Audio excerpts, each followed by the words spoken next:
is on the oversight of artificial intelligence, the first in a series of hearings intended to write the rules of AI.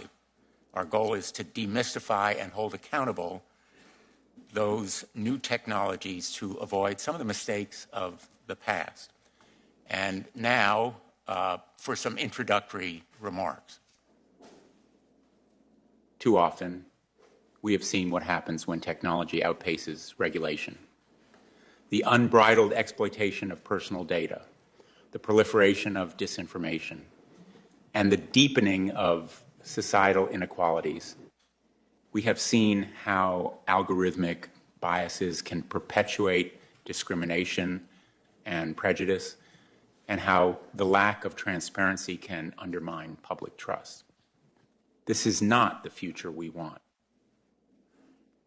If you were listening from home, you might have thought that voice was mine and the words from me. But in fact, that voice was not mine. The words were not mine. And the audio was an AI voice cloning software trained on my floor speeches. The remarks were written by ChatGPT when it was asked how I would open this hearing. And you heard just now the result. I asked ChatGPT, why did you pick those themes and that content? And it answered, and I'm quoting, Blumenthal has a strong record in advocating for consumer protection and civil rights. He has been vocal about issues such as data privacy and the potential for discrimination in algorithmic decision-making. Therefore, the statement emphasizes these aspects. Mr. Altman, I appreciate ChatGPT's endorsement. In all seriousness, this apparent reasoning is pretty impressive. I am sure that we'll look back in a decade and view ChatGPT and GPT-4 like we do the first cell phone, those big clunky things that we used to carry around. But we recognize that we are on the verge, really, of a new era. The audio and my playing it may strike you as curious or humorous, but what reverberated in my mind was, what if I had asked it, and what if it had provided an endorsement of Ukraine surrendering or Vladimir Putin's leadership? That would have been really frightening, and the prospect is more than a little scary, to use the word, Mr. Altman, you have used yourself. And I think you have been very constructive in calling attention to the pitfalls as well as the promise, and that's the reason why we wanted you to be here today, and we thank you and our other witnesses for joining us.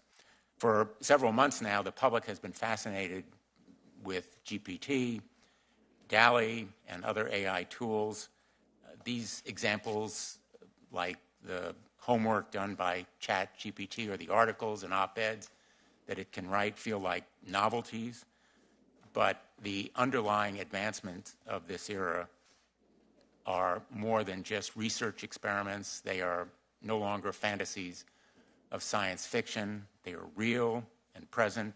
The promises of curing cancer or developing new understandings of physics and biology or modeling climate and weather, all very encouraging and hopeful, but we also know the potential harms. And we've seen them already: weaponized disinformation, housing discrimination, harassment of women and impersonation fraud, voice cloning, deep fakes. These are the potential risks despite the other rewards. And for me, perhaps the biggest nightmare is the looming new industrial revolution, the displacement of millions of workers, the loss of huge numbers of jobs, the need to prepare for this new industrial revolution in skill training and relocation that may be required. And already industry leaders are calling attention to those challenges. To quote ChatGPT, this is not necessarily the future that we want. We need to maximize the good over the bad. Congress has a choice now. We had the same choice when we faced social media. We failed to seize that moment. The result is predators on the internet, toxic content, exploiting children, creating dangers for them, and Senator Blackburn and I and others like Senator Durbin on the Judiciary Committee are trying to deal with it, Kids Online Safety Act, but Congress failed to meet the moment on social media. Now we have the obligation to do it on AI before the threats and the risks become real. Sensible safeguards are not in opposition to innovation. Accountability is not a burden, far from it. They are the foundation of how we can move ahead while protecting public trust. They are how we can lead the world in technology and science, but also in promoting our democratic values. Otherwise, in the absence of that trust, I think we may well lose both. These are sophisticated technology, but there are basic expectations common in our law. We can start with transparency. AI companies ought to be required to test their systems, disclose known risks, and allow independent researcher access. We can establish scorecards and nutrition labels to encourage competition based on safety and trustworthiness. Limitations on use. There are places where the risk of AI is so extreme that we ought to impose restrictions or even ban their use, especially when it comes to commercial invasions of privacy for profit and decisions that affect people's livelihoods. And of course, accountability or liability. When AI companies and their clients cause harm, they should be held liable. We should not repeat our past mistakes. For example, Section 230, forcing companies to think ahead and be responsible for the ramifications of their business decisions can be the most powerful tool of all. Garbage in, garbage out. The principle still applies. We ought to beware of the garbage, whether it's going into these platforms or coming out of them. And the ideas that we develop in this hearing, I think, will provide a solid path forward. I look forward to discussing them with you today, and I will just finish on this note. The AI industry doesn't have to wait for Congress. I hope there are ideas and feedback from this discussion and from the industry and voluntary action, such as we've seen lacking in many social media platforms, and the consequences have been huge. So I'm hoping that we will elevate rather than have a race to the bottom, and I think these hearings will be an important part of this conversation. This one is only the first. The ranking member and I have agreed there should be more, and we're going to invite other industry leaders. Some have committed to come, experts, academics, and the public, we hope, will participate. And with that, I will turn to the ranking member, Senator Hawley. Thank you very much, Mr. Chairman. Thanks to the witnesses for being here. I appreciate that several of you had long journeys to make in order to be here. I appreciate you making the time. I look forward to your testimony. I want to thank Senator Blumenthal for convening this hearing, for being a leader on this topic. You know, a year ago, we couldn't have had this hearing because the technology that we're talking about had not burst into public consciousness. That gives us a sense, I think, of just how rapidly this technology that we're talking about today is changing and evolving and transforming our world right before our very eyes. I was talking with someone just last night, a researcher in the field of psychiatry, who was pointing out to me that the ChatGPT and generative AI, these large language models, it's really like the invention of the internet in scale, at least, and potentially far, far more significant than that. We could be looking at one of the most significant technological innovations in human history. And I think my question is, what kind of an innovation is it going to be? Is it going to be like the printing press that diffused knowledge and power and learning widely across the landscape, that empowered ordinary, everyday individuals, that led to greater flourishing, that led above all to greater liberty? Or is it going to be more like the atom bomb?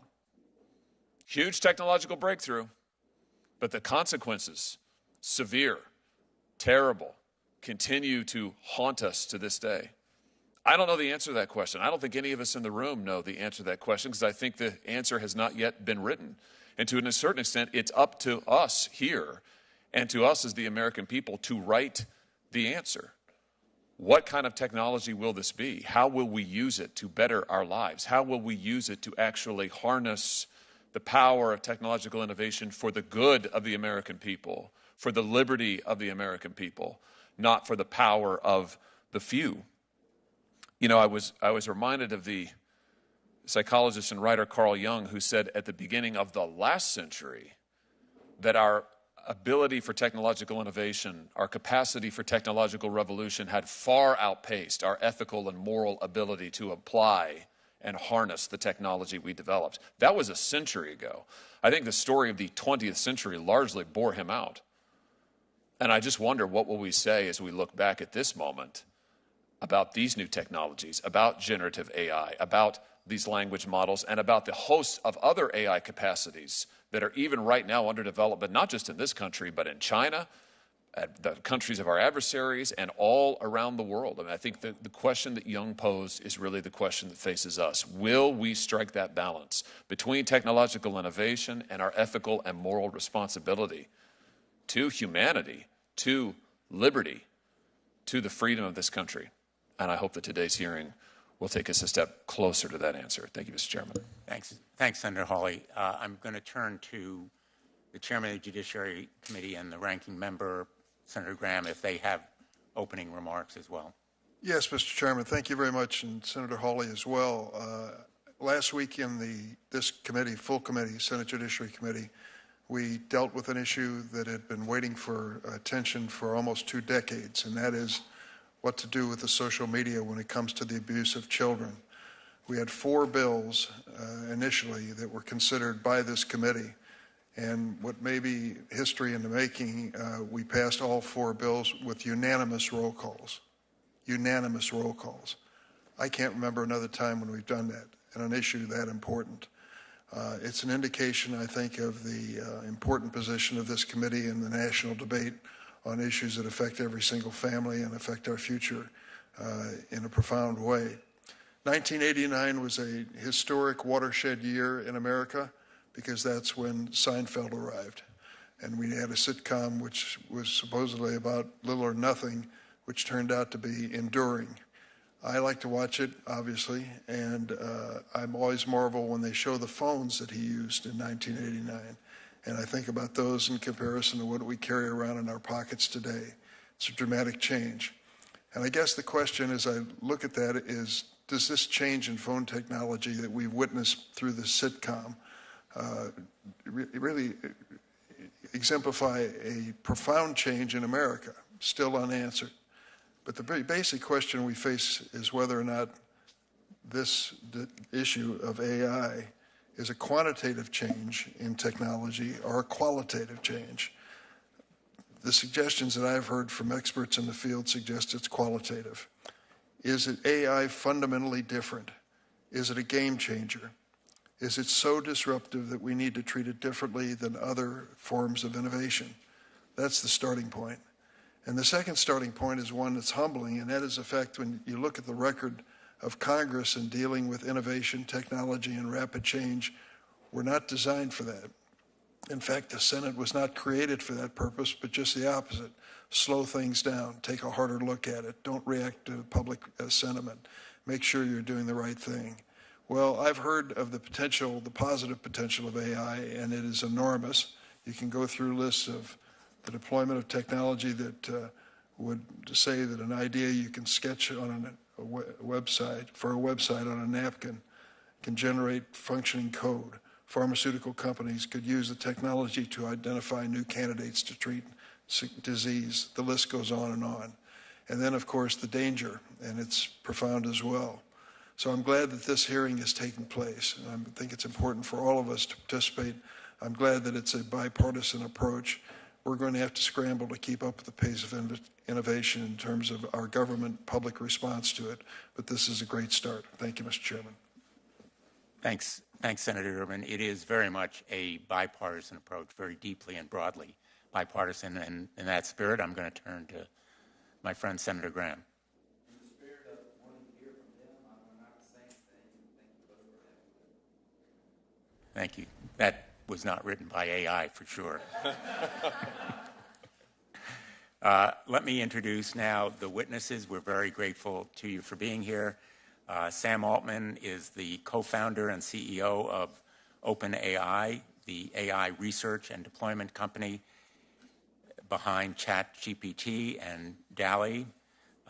Mr. Altman was president of the early stage startup accelerator Y Combinator from 2014 to 2019.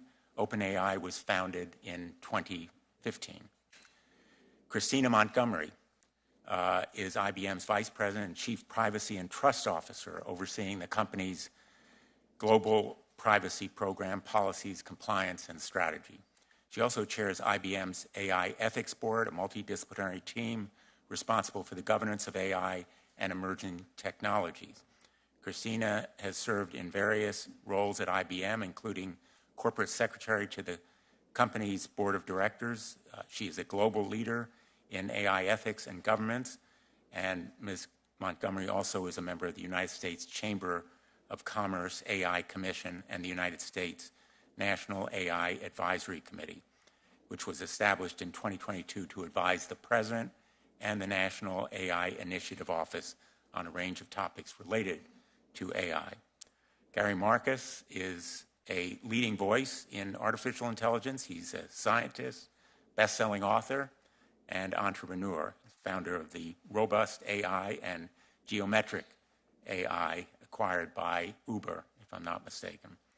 An emeritus professor of psychology and neuroscience at NYU, Mr. Marcus is well known for his challenges to contemporary AI, anticipating many of the current limitations decades in advance, and for his research in human language development and cognitive neuroscience. Thank you for being here.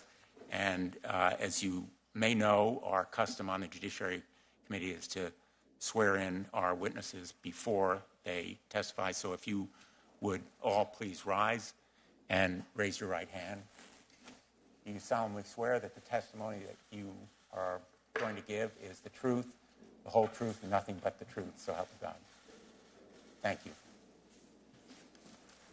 Mr. Altman, we're going to begin with you, if that's okay.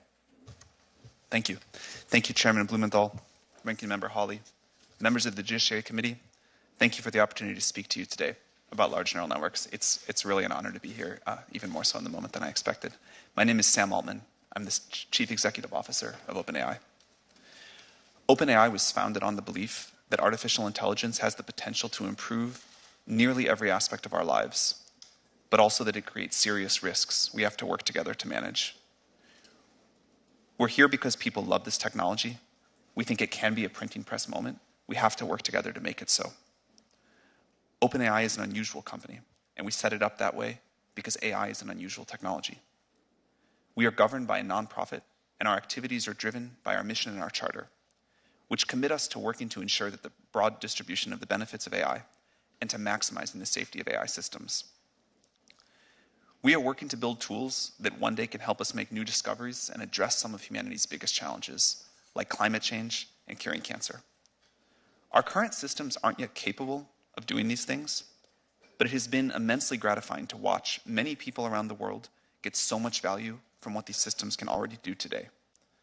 We love seeing people use our tools to create, to learn, to be more productive. We're very optimistic that there are going to be fantastic jobs in the future and that current jobs can get much better. We also love seeing what developers are doing to improve lives. For example, Be My Eyes used our new multimodal technology in GPT-4 to help visually impaired individuals navigate their environment. We believe that the benefits of the tools we have deployed so far vastly outweigh the risks, but ensuring their safety is vital to our work. and we make significant efforts to ensure that safety is built into our systems at all levels. Before releasing any new system, OpenAI conducts extensive testing, engages external experts for detailed reviews and independent audits, improves the model's behavior, and implements robust safety and monitoring systems.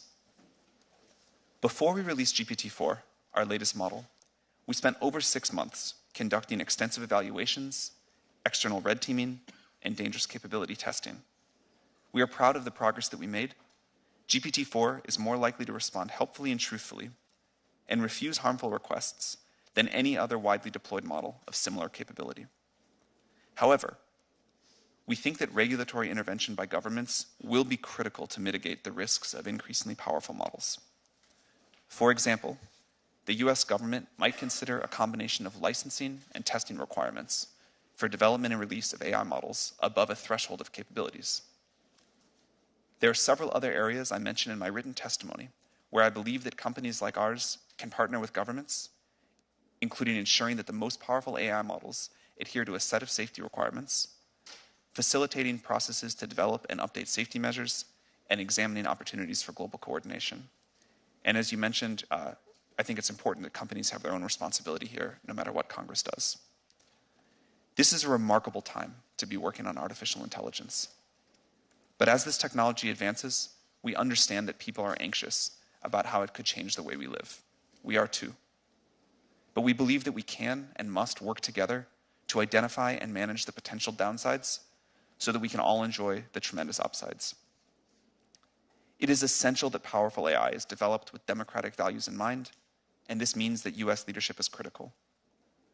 I believe that we will be able to mitigate the risks in front of us and really capitalize on this technology's potential to grow the US economy and the world's, and I look forward to working with you all to meet this moment, and I look forward to answering your questions. Thank you.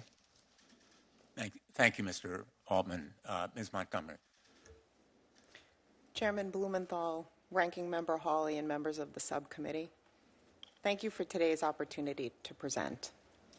AI is not new, but it's certainly having a moment. Recent breakthroughs in generative AI and the technology's dramatic surge in the public attention has rightfully raised serious questions at the heart of today's hearing.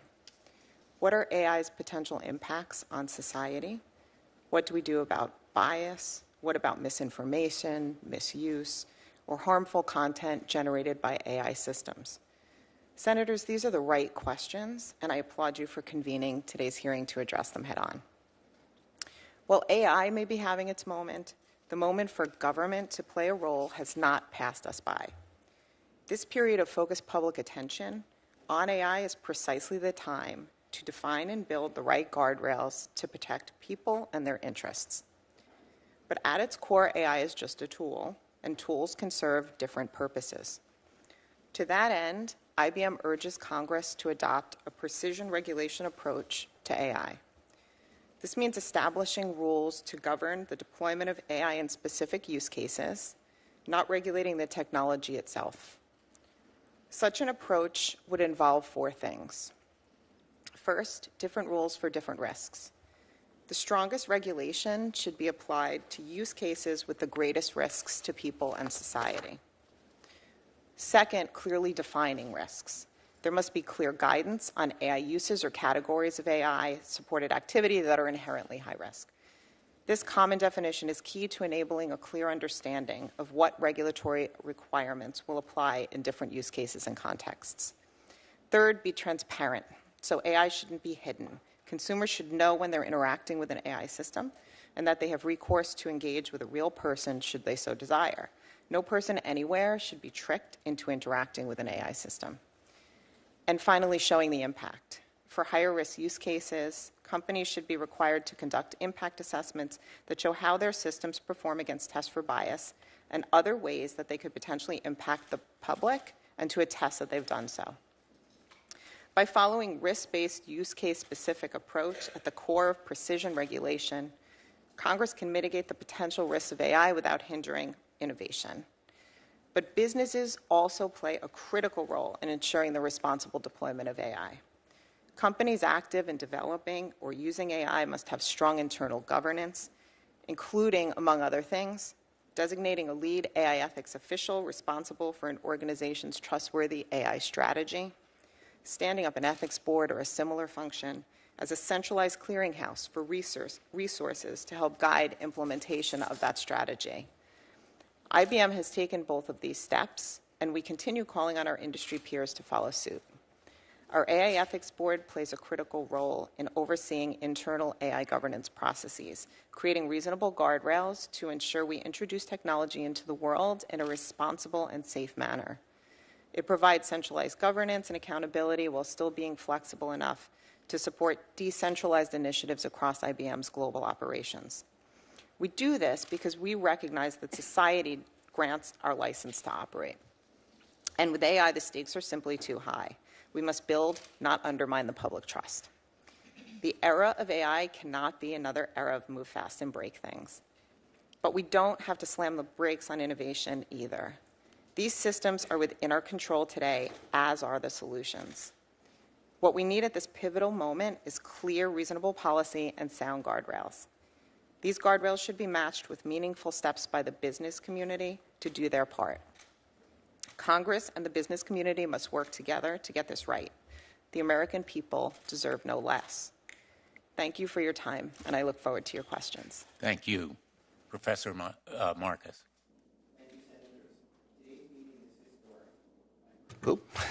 Thank you, Senators. Today's meeting is historic. I'm profoundly grateful to be here. I come as a scientist, someone who's founded AI companies, and as someone who genuinely loves AI, but who is increasingly worried. There are benefits, but we don't yet know whether they will outweigh the risks. Fundamentally, these new systems are going to be destabilizing. They can and will create persuasive lies at a scale humanity has never seen before.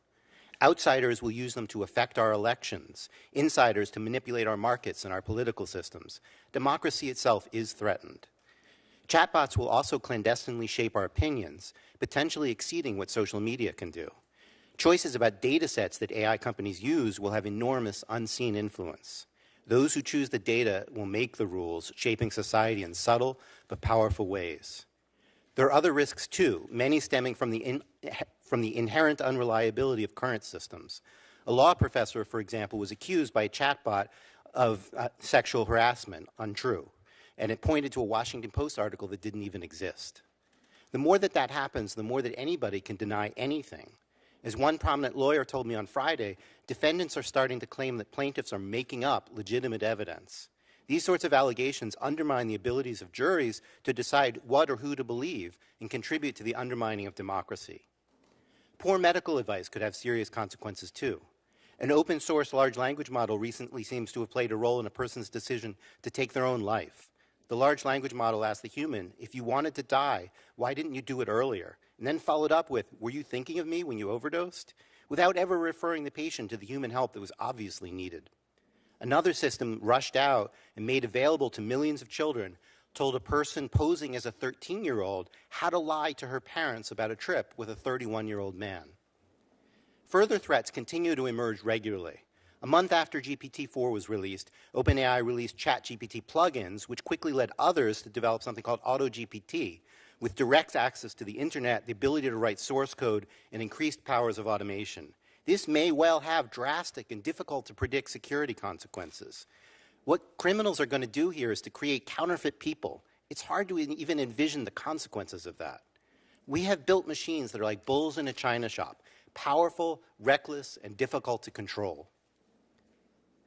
We all more or less agree on the values we would like for our AI systems to honor. We want, for example, for our systems to be transparent, to protect our privacy, to be free of bias, and above all else, to be safe. But current systems are not in line with these values. Current systems are not transparent. They do not adequately protect our privacy, and they continue to perpetuate bias. And even their makers don't entirely understand how they work. Most of all, we cannot remotely guarantee that they're safe, and hope here is not enough. The big tech company's preferred plan boils down to trust us. But why should we? The sums of money at stake are mind-boggling. Emissions drift. OpenAI's original mission statement proclaimed, our goal is to advance AI in the way that is most likely to benefit humanity as a whole, unconstrained by a need to generate financial return. 7 years later, they're largely beholden to Microsoft, embroiled in part in an epic battle of search engines that routinely make things up. And that's forced Alphabet to rush out products and de-emphasize safety. Humanity has taken a back seat. AI is moving incredibly fast with lots of potential, but also lots of risks. We obviously need government involved, and we need the tech companies involved, both big and small. But we also need independent scientists, not just so that we scientists can have a voice, but so that we can participate directly in addressing the problems and evaluating solutions. And not just after products are released, but before, and I'm glad that Sam mentioned that. We need tight collaboration between independent scientists and governments in order to hold the companies' feet to the fire. Allowing independent access to these allowing independent scientists access to these systems before they are widely released as part of a clinical trial-like safety evaluation is a vital first step. Ultimately, we may need something like CERN, global, international, and neutral, but focused on AI safety rather than high-energy physics. We have unprecedented opportunities here, but we are also facing a perfect storm of corporate irresponsibility, widespread deployment, lack of adequate regulation, and inherent unreliability. AI is among the most world-changing technologies ever, already changing things more rapidly than almost any technology in history. We acted too slowly with social media. Many unfortunate decisions got locked in with lasting consequence. The choices we make now will have lasting effects for decades, maybe even centuries. The very fact that we are here today in bipartisan fashion to discuss these matters gives me some hope. Thank you, Mr. Chairman. Thanks very much, Professor Marcus. We're going to have 7-minute rounds of questioning, and I will begin. First of all, Professor Marcus, we are here today because we do face that perfect storm. Some of us might characterize it more like a bomb in a china shop, not a bull. And as Senator Hawley indicated, there are precedents here, not only the atomic warfare era, but also the Genome Project, the research on genetics, where there was international cooperation as a result. And we want to avoid those past mistakes, as I indicated in my opening statement, that were committed on social media. That is precisely the reason we are here today. ChatGPT makes mistakes. All AI does. And it can be a convincing liar, what people call hallucinations. That might be an innocent problem in the opening of a Judiciary Subcommittee hearing where a voice is impersonated, mine in this instance, or quotes from research papers that don't exist, but ChatGPT and Bard are willing to answer questions about life or death matters, for example, drug interactions. And those kinds of mistakes can be deeply damaging. I'm interested in how we can have reliable information about the accuracy and trustworthiness of these models and how we can create competition and consumer disclosures that reward greater accuracy. The National Institutes of Standards and Technology actually already has an AI accuracy test, the face recognition vendor test. It doesn't solve for all the issues with facial recognition, but the scorecard does provide useful information about the capabilities and flaws of these systems. So there's work on models to assure accuracy and integrity. My question, let me begin with you, Mr. Altman, is should we consider independent testing labs to provide scorecards and nutrition labels, or the equivalent of nutrition labels, packaging that indicates to people whether or not the content can be trusted, what the ingredients are, and what the garbage going in may be, because it could result in garbage going out? Yeah, I think that's a great idea. I think that companies should put their own sort of, here are the results of our test of our model before we release it. Here's where it has weaknesses, here's where it has strengths, but also independent audits for that are very important. These models are getting more accurate over time. This is, as we have, I think, said as loudly as anyone, this technology is in its early stages. It definitely still makes mistakes. We find that users are pretty sophisticated and understand where the mistakes are that they need, or likely to be, that they need to be responsible for verifying what the models say, that they go off and check it. I worry that as the models get better and better, the users can have sort of less and less of their own discriminating thought process around it. But I think users are more capable than we often give them credit for in conversations like this. I think a lot of disclosures, which if you've used ChatGPT, you'll see about the inaccuracies of the model, are also important. And I'm excited for a world where companies publish with the models information about how they behave, where the inaccuracies are, and independent agencies or companies provide that as well. I think it's a great idea. I alluded in my opening remarks to the jobs issue, the economic effects on employment. I think you have said, in fact, and I'm going to quote, development of superhuman machine intelligence is probably the greatest threat to the continued existence of humanity, end quote.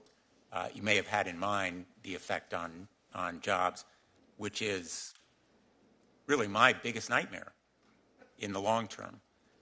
Let me ask you what your biggest nightmare is and whether you share that concern. Like with all technological revolutions, I expect there to be significant impact on jobs, but exactly what that impact looks like is very difficult to predict. If we went back to the other side of a previous technological revolution, talking about the jobs that exist on the other side, you can go back and read books of this. It's what people said at the time. It's difficult. I believe that there will be far greater jobs on the other side of this, and that the jobs of today will get better. I think it's important. First of all, I think it's important to understand and think about GPT-4 as a tool, not a creature, which is easy to get confused, and it's a tool that people have a great deal of control over and how they use it. And second, GPT-4 and other systems like it, are good at doing tasks, not jobs. And so you see already people that are using GPT-4 to do their job much more efficiently by helping them with tasks. Now, GPT-4 will, I think, entirely automate away some jobs, and it will create new ones that we believe will be much better. This happens, again, my understanding of the history of technology is one long technological revolution, not a bunch of different ones put together. But this has been continually happening. As our quality of life raises and as machines and tools that we create can help us live better lives, the bar raises for what we do, and our human ability and what we spend our time going after goes after more ambitious, more satisfying projects. So there will be an impact on jobs. We try to be very clear about that, and I think it will require partnership between the industry and government, but mostly action by government to figure out how we want to mitigate that. But I'm very optimistic about how great the jobs of the future will be. Thank you. Let me ask Ms. Montgomery and Professor Marcus for your reactions to those questions as well. Ms. Montgomery? On the jobs point, yeah, it's a hugely important question. And it's one that we've been talking about for a really long time at IBM. We do believe that AI, and we've said it for a long time, is going to change every job. New jobs will be created. Many more jobs will be transformed, and some jobs will transition away. I'm a personal example of a job that didn't exist when I joined IBM, and I have a team of AI governance professionals who are in new roles that we created, as early as 3 years ago. I mean, they're new and they're growing. So I think the most important thing that we could be doing and can and should be doing now is to prepare the workforce of today and the workforce of tomorrow for partnering with AI technologies and using them. And we've been very involved for years now in doing that, in focusing on skills-based hiring, in educating for the skills of the future. Our Skills Build platform has 7 million learners and over 1,000 courses worldwide focused on skills, and we've pledged to train 30 million individuals by 2030 in the skills that are needed for society today. Thank you. Professor Marcus? May I go back to the first question as well? Absolutely. On the subject of nutrition labels, I think we absolutely need to do that. I think that there's some technical challenges and that building proper nutrition labels goes hand in hand with transparency. The biggest scientific challenge in understanding these models is how they generalize. What do they memorize and what new things do they do? The more that there's in the data set, for example, the thing that you want to test accuracy on, the less you can get a proper read on that. So it's important, first of all, that scientists be part of that process, and second, that we have much greater transparency about what actually goes into these systems. If we don't know what's in them, then we don't know exactly how well they're doing when we give something new, and we don't know how good a benchmark that will be for something that's entirely novel. So I could go into that more, but I want to flag that. Second is on jobs. Past performance history is not a guarantee of the future. It has always been the case in the past that we have had more jobs, that new jobs, new professions come in as new technologies come in. I think this one's going to be different, and the real question is over what time scale. Is it going to be 10 years? Is it going to be 100 years? And I don't think anybody knows the answer to that question. I think in the long run, so-called artificial general intelligence really will replace a large fraction of human jobs. We're not that close to artificial general intelligence. Despite all of the media hype and so forth, I would say that what we have right now is just a small sampling of the AI that we will build. In 20 years, people will laugh at this, as I think it was Senator Hawley made the but maybe Senator Durbin made the example about this. It was Senator Durbin made the example about cell phones. When we look back at the AI of today, 20 years ago, we'll be like, wow, that stuff was really unreliable. It couldn't really do planning, which is an important technical aspect. Its reasoning abilities were limited. But when we get to AGI, artificial general intelligence, maybe let's say it's 50 years, that really is going to have, I think, profound effects on labor. And there's just no way around that. And last, I don't know if I'm allowed to do this, but I will note that Sam's worst fear, I do not think, is employment, and he never told us what his worst fear actually is, and I think it's germane to find out. Thank you. I'm going to ask Mr. Altman if he cares to respond. Yeah. Look, we have tried to be very clear about the magnitude of the risks here. I think jobs and employment and what we're all going to do with our time really matters. I agree that when we get to very powerful systems, the landscape will change. I think I'm just more optimistic that we are incredibly creative and we find new things to do with better tools, and that will keep happening. My worst fears are that we, the field, the technology, the industry, cause significant harm to the world. I think that could happen in a lot of different ways. It's why we started the company. It's big part of why I'm here today and why we've been here in the past and we've been able to spend some time with you. I think if this technology goes wrong, it can go quite wrong, and we want to be vocal about that. We want to work with the government to prevent that from happening, but we try to be very clear-eyed about what the downside case is and the work that we have to do to mitigate that. Thank you. And our hope is that the rest of the industry will follow the example that you and IBM, Ms. Montgomery, have set by coming today and meeting with us, as you have done privately, in helping to guide what we're going to do so that we can target the harms and avoid unintended consequences to the good. Thank you. Senator Hawley. Thank you again, Mr. Chairman. Thanks to the witnesses for being here. Mr. Altman, I think you grew up in St. Louis, if I'm not mistaken. It's great to see a fellow Missouri is a great place. Missourian here. It is. Thank you. I want that noted, especially underlined in the record. Missouri is a great place. That is the takeaway from today's hearing. Maybe we'll just stop there, Mr. Chairman. Let me ask you, Mr. Altman, I think I'll start with you. And I'll just preface this by saying my questions here are an attempt to get my head around and to ask all of you to help us to get our heads around what this generative AI, particularly the large language models, what it can do. So I'm trying to understand its capacities and then its significance. So I'm looking at a paper here entitled Large Language Models Trained on Media Diets Can Predict Public Opinion. This is just posted about a month ago. The authors are Chu, Andreas, Ansalabere, and Roy. And their conclusion, this work was done at MIT and then also at Google. Their conclusion is that large language models can indeed predict public opinion. And they go through and model why this is the case. And they conclude ultimately that an AI system can predict human survey responses by adapting a pre-trained language model to subpopulation-specific media diets. In other words, you can feed the model a particular set of media inputs, and it can, with remarkable accuracy, the paper goes into this, predict then what people's opinions will be. I want to think about this in the context of elections. If these large language models can, even now, based on the information we put into them, quite accurately predict public opinion ahead of time. I mean, predict. It's before you even ask the public these questions.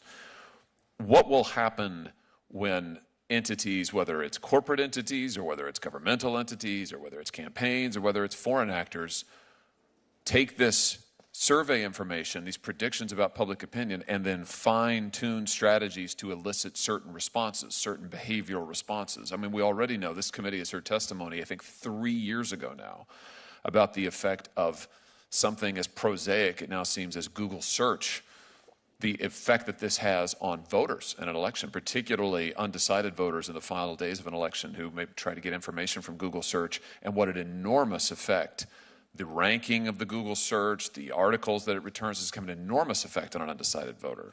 This, of course, is orders of magnitude, far more powerful, far more significant, far more directive, if you like. So, Mr. Altman, maybe you can help me understand here what some of the significance of this is. Should we be concerned about models that can, large language models, that can predict, survey opinion, and then can help organizations, entities fine-tune strategies to elicit behaviors from voters? Should we be worried about this for our elections? Yeah. Thank you, Senator Hawley, for the question. It's one of my areas of greatest concern, the more general ability of these models to manipulate, to persuade, to provide sort of one-on-one, interactive disinformation. I think that's like a broader version of what you're talking about, but given that we're going to face an election next year and these models are getting better, I think this is a significant area of concern. I think there's a lot of policies that companies can voluntarily adopt, and I'm happy to talk about what we do there. I do think some regulation would be quite wise on this topic. Someone mentioned earlier, it's something we really agree with. People need to know if they're talking to an AI, if content that they're looking at might be generated or might not. I think it's a great thing to do, is to make that clear. I think we also will need rules, guidelines about what's expected in terms of disclosure from a company providing a model that could have these sorts of abilities that you talk about. So I'm nervous about it. I think people are able to adapt quite quickly. When Photoshop came onto the scene a long time ago, for a while people were really quite fooled by Photoshopped images, and then pretty quickly developed an understanding that images might be Photoshopped. This will be like that, but on steroids. And the interactivity, the ability to really model, predict humans well, as you talked about, I think is going to require a combination of companies doing the right thing, regulation, and public education. Professor Marcus, do you want to address this? Yeah, I'd like to add two things. One is in the appendix to my remarks. I have two papers to make you even more concerned. One is in the Wall Street Journal just a couple days ago called "Help, My Political Beliefs Were Altered by a Chatbot." And I think the scenario you raised was that we might basically observe people and use surveys to figure out what they're saying. But as Sam just acknowledged, the risk is actually worse, that the systems will directly, maybe not even intentionally, manipulate people. And that was the thrust of the Wall Street Journal article. And it links to an article that I've also linked to called "Interacting," and it's not yet published, not yet peer-reviewed, "Interacting with Opinionated Language Models Changes Users' Views." And this comes back ultimately to data. One of the things that I'm most concerned about with GPT-4 is that we don't know what it's trained on. I guess Sam knows, but the rest of us do not. And what it is trained on has consequences for essentially the biases of the system. We could talk about that in technical terms. But how these systems might lead people about depends very heavily on what data is trained on them. And so we need transparency about that, and we probably need scientists in there doing analysis in order to understand what the political influences, for example, of these systems might be. And it's not just about politics. It can be about health. It could be about anything. These systems absorb a lot of data, and then what they say reflects that data. And they're going to do it differently depending on what's in that data. So it makes a difference if they're trained on the Wall Street Journal as opposed to the New York Times or Reddit. I mean, actually, they're largely trained on all of this stuff, but we don't really understand the composition of that. And so we have this issue of potential manipulation, and it's even more complex than that because it's subtle manipulation. People may not be aware of what's going on. That was the point of both the Wall Street Journal article and the other article that I called your attention to. Let me ask you about AI systems trained on personal data, the kind of data that, for instance, the social media companies, the major platforms, Google, Meta, et cetera, collect on all of us routinely. And we've had many a chat about this in this committee over many a year now, but the massive amounts of data, personal data, that the companies have on each one of us. An AI system that is trained on that individual data, that knows each of us better than ourselves, and also knows the billions of data points about human behavior, human language interaction generally. Can't we foresee an AI system that is extraordinarily good at determining what will grab human attention and what will keep an individual's attention? And so for the war for attention, the war for clicks that is currently going on all of these platforms, that's how they make their money. I'm just imagining an AI system, these AI models supercharging that war for attention, such that we now have technology that will allow individual targeting of a kind we have never even imagined before, where the AI will know exactly what Sam Altman finds attention grabbing. We'll know exactly what Josh Hawley finds attention grabbing. We'll be able to grab our attention and then elicit responses from us in a way that we have heretofore not even been able to imagine. Should we be concerned about that for its corporate applications, for the monetary applications, for the manipulation that could come from that? Mr. Altman. Yes, we should be concerned about that. To be clear, OpenAI does not, we're not off, we don't have an ad-based business model, so we're not trying to build up these profiles of our users. We're not trying to get them to use it more. Actually, we'd love it if they use it less because we don't have enough GPUs. But I think other companies are already, and certainly will in the future, use AI models to create very good ad predictions of what a user will like. I think it's already happening in many ways. Ms. Marcus, anything you want to add? Yes, and perhaps Ms. Montgomery will want to too, as well. I don't know, but hyper-targeting of advertising is definitely going to come. I agree that that's not been OpenAI's business model. Of course, now they're working for Microsoft, and I don't know what's in Microsoft's thoughts, but we will definitely see it. Maybe it will be with open source language models. I don't know, but the technology there is, let's say, partway there to being able to do that, and we'll certainly get there. So we're an enterprise technology company, not consumer focused, so the space isn't one that we necessarily operate in terms of, but these issues are hugely important issues. And it's why we've been out ahead in developing the technology that will help to ensure that you can do things like produce a fact sheet that has the ingredients of what your data is trained on. Data sheets, model cards, all those types of things, and calling for, as I've mentioned today, transparency. So you know what the algorithm was trained on, and then you also know and can manage and monitor continuously over the life cycle of an AI model, the behavior and the performance of that model. Senator Durbin. Thank you. I think what's happening today in this hearing room is historic. I can't recall when we've had people representing large corporations or private sector entities come before us and plead with us to regulate them. In fact, many people in the Senate have based their careers on the opposite, that the economy will thrive if government gets the hell out of the way. And what I'm hearing instead today is that stop me before I innovate again message. And I'm just curious as to how we're going to achieve this. As I mentioned Section 230 in my opening remarks, we learned something there. We decided that in Section 230 that we were basically going to absolve the industry from liability for a period of time as it came into being.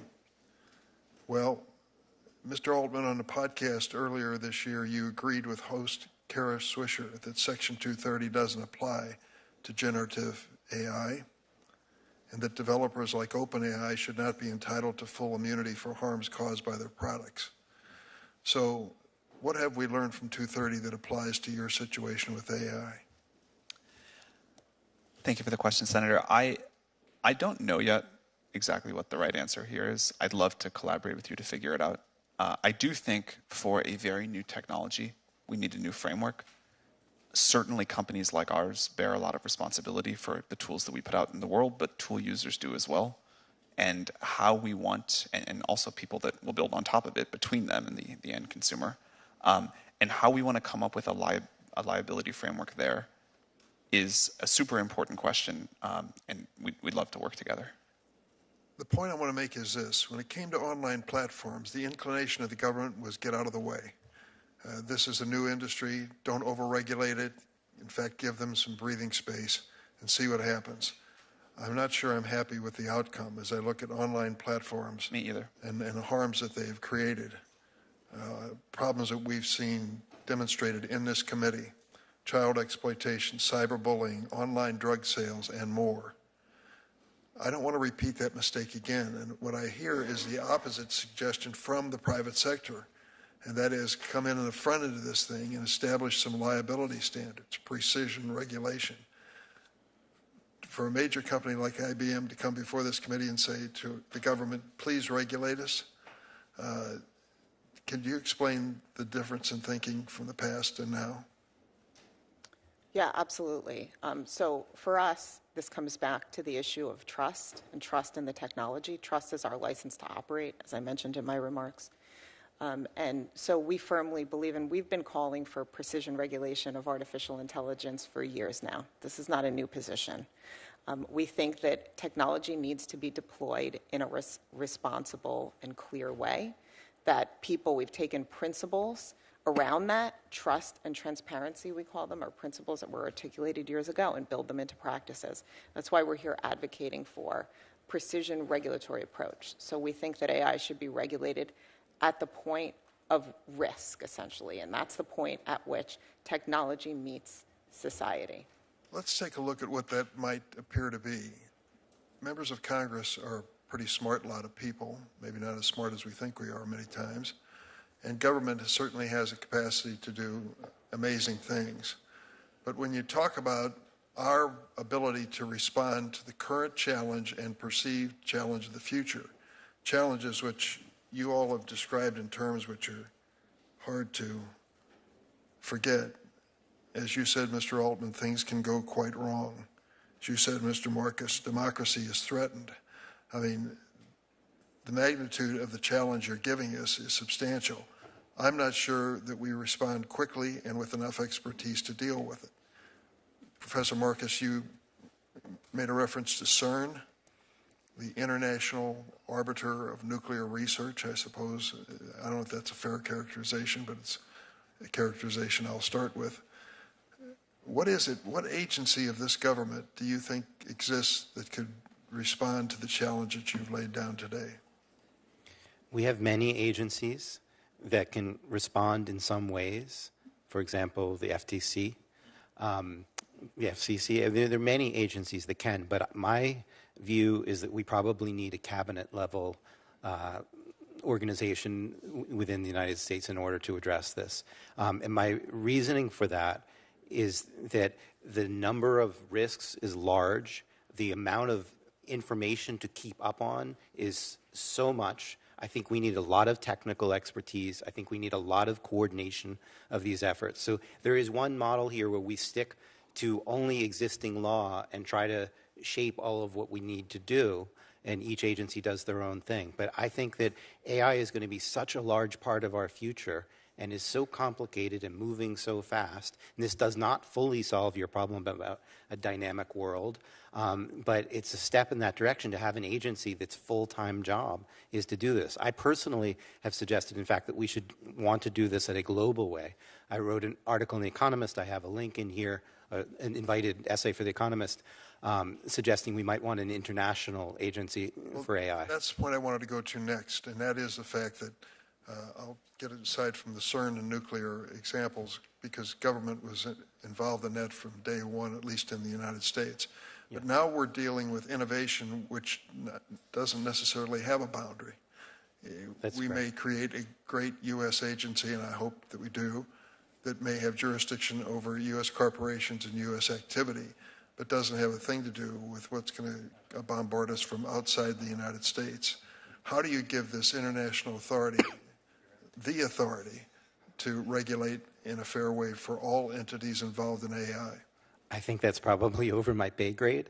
I would like to see it happen, and I think it may be inevitable that we push there. I mean, I think the politics behind it are obviously complicated. I'm really heartened by the degree to which this room is bipartisan and supporting the same things, and that makes me feel like it might be possible.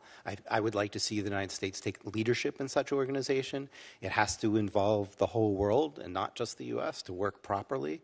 I think even from the perspective of the companies, it would be a good thing. So the companies themselves do not want a situation where you take these models, which are expensive to train, and you have to have 190 some of them, one for every country. That wouldn't be a good way of operating. When you think about the energy costs alone, just for training these systems, it would not be a good model if every country has its own policies, and for each jurisdiction, every company has to train another model, and maybe different states are different. So Missouri and California have different rules, and so then that requires even more training of these expensive models with huge climate impact.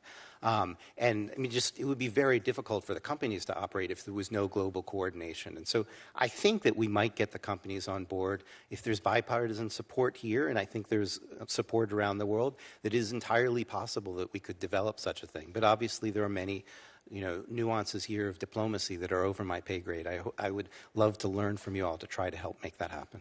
Mr. Altman. Can I weigh in just briefly? Briefly, please. I want to echo support for what Mr. Marcus said. I think the U.S. should lead here and do things first, but to be effective, we do need something global. As you mentioned, this can happen everywhere. There is precedent. I know it sounds naive to call for something like this, and it sounds really hard. There is precedent. We've done it before with the IAEA. We've talked about doing it for other technologies. Given what it takes to make these models, the chip supply chain, the sort of limited number of competitive GPUs, the power the U.S. has over these companies, I think there are paths to the U.S. setting some international standards that other countries would need to collaborate with and be part of that are actually workable, even though it sounds on its face like a impractical idea. And I think it would be great for the world. Thank you, Mr. Chairman. Thanks, Senator Durbin. And in fact, I think we're going to hear more about what Europe is doing. The European Parliament already is acting on an AI Act. On social media, Europe is ahead of us. We need to be in the lead. I think your point is very well taken. Let me turn to Senator Graham. Senator Blackburn. Thank you, Mr. Chairman, and thank you all for being here with us today. I put into my ChatGPT account, should Congress regulate AI ChatGPT, and it gave me 4 pros, 4 cons, and says ultimately the decision rests with Congress and deserves careful consideration. So on Seems that, reasonable. it was very balanced. I recently visited with the Nashville Technology Council. I represent Tennessee. And of course, you had people there from healthcare, financial services, logistics, educational entities, and they're concerned about what they see happening with AI, with the utilizations for their companies. Ms. Montgomery, similar to you, they've got healthcare people are looking at disease analytics, they're looking at predictive diagnosis, how this can better the outcomes for patients. Logistics industry looking at ways to save time and money and yield efficiencies. You've got financial services that are saying, how does this work with quantum? How does it work with blockchain? How can we use this? But I think as we have talked with them, Mr. Chairman, one of the things that continues to come up is, yes, Professor Marcus, as you were saying, the EU, different entities are ahead of us in this, but we have never established a federally given preemption for online privacy, for data security, and put some of those foundational elements in place, which is something that we need to do as we look at this. And it will require that Commerce Committee, Judiciary Committee decide how we move forward so that people own their virtual you. And Mr. Altman, I was glad to see last week that your OpenAI models are not going to be trained using consumer data. I think that that is important, and if we have a second round, I've got a host of questions for you on data security and privacy. But I think it's important to let people control their virtual you, their information in these settings. And I want to come to you on music and content creation, because we've got a lot of songwriters and artists, and I think we have the best creative community on the face of the earth there in Tennessee. And they should be able to decide if their copyrighted songs and images are going to be used to train these models. And I'm concerned about OpenAI's Jukebox. It offers some re-renditions in the style of Garth Brooks, which suggests that OpenAI is trained on Garth Brooks songs. I went in this weekend and I said, write me a song that sounds like Garth Brooks, and it gave me a different version of Simple Man. So it's interesting that it would do that, but you're training it on these copyrighted songs, these MIDI files, these sound technologies. So as you do this, who owns the rights to that AI-generated material? And using your technology, could I remake a song, insert content from my favorite artist, and then own the creative rights to that song? Thank you, Senator. This is an area of great interest to us. I would say, first of all, we think that creators deserve control over how their creations are used and what happens sort of beyond the point of them releasing it into the world. Second, I think that we need to figure out new ways with this new technology that creators can win, succeed, have a vibrant life, and I'm optimistic that this will present it. Then let me ask you this. How do you compensate the artist? That's exactly what I was going to say. Okay. We're working with artists now, visual artists, musicians, to figure out what people want. There's a lot of different opinions, unfortunately, and at some point we'll have to. Let me ask you this. Do you favor something like Sound Exchange that has worked in the area of radio? I'm not familiar with Sound Exchange, I'm sorry. Streaming. Okay. You've got your team behind you. Get back to me on that. That would be a third-party entity. Okay. So let's discuss that. Let me move on. Can you commit, as you've done with consumer data, not to train ChatGPT, OpenAI, Jukebox, or other AI models on artists and songwriters' copyrighted works, or use their voices and their likenesses without first receiving their consent? So first of all, Jukebox is not a product we offer. That was a research release, but it's not, unlike ChatGPT or DALL-E. Yeah, but we've lived through Napster. Yes. But that was something that really cost a lot of artists a lot of money. Oh, I understand. Yeah, for sure. In the digital distribution era. I don't know the numbers on Jukebox on the top of my head as a research release. I can follow up with your office, but it's not.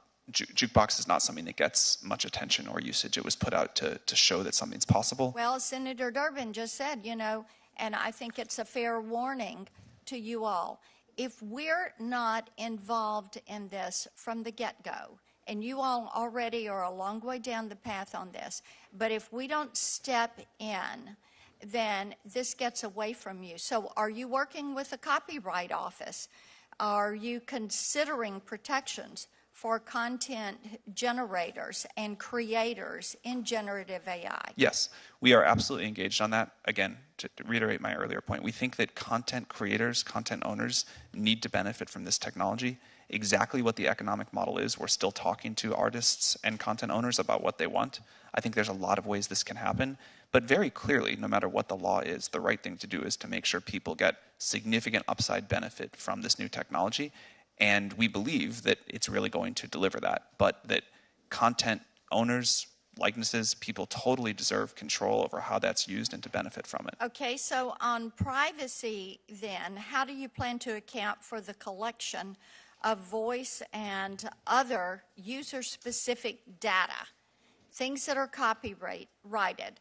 user-specific data through your AI applications. Because if I can go in and say, write me a song that sounds like Garth Brooks, and it takes part of an existing song, there has to be a compensation to that artist for that utilization and that use. If it was radio play, it would be there. If it was streaming, it would be there. So if you're going to do that, what is your policy for making certain you're accounting for that and you're protecting that individual's right to privacy and their right to secure that data and that created work?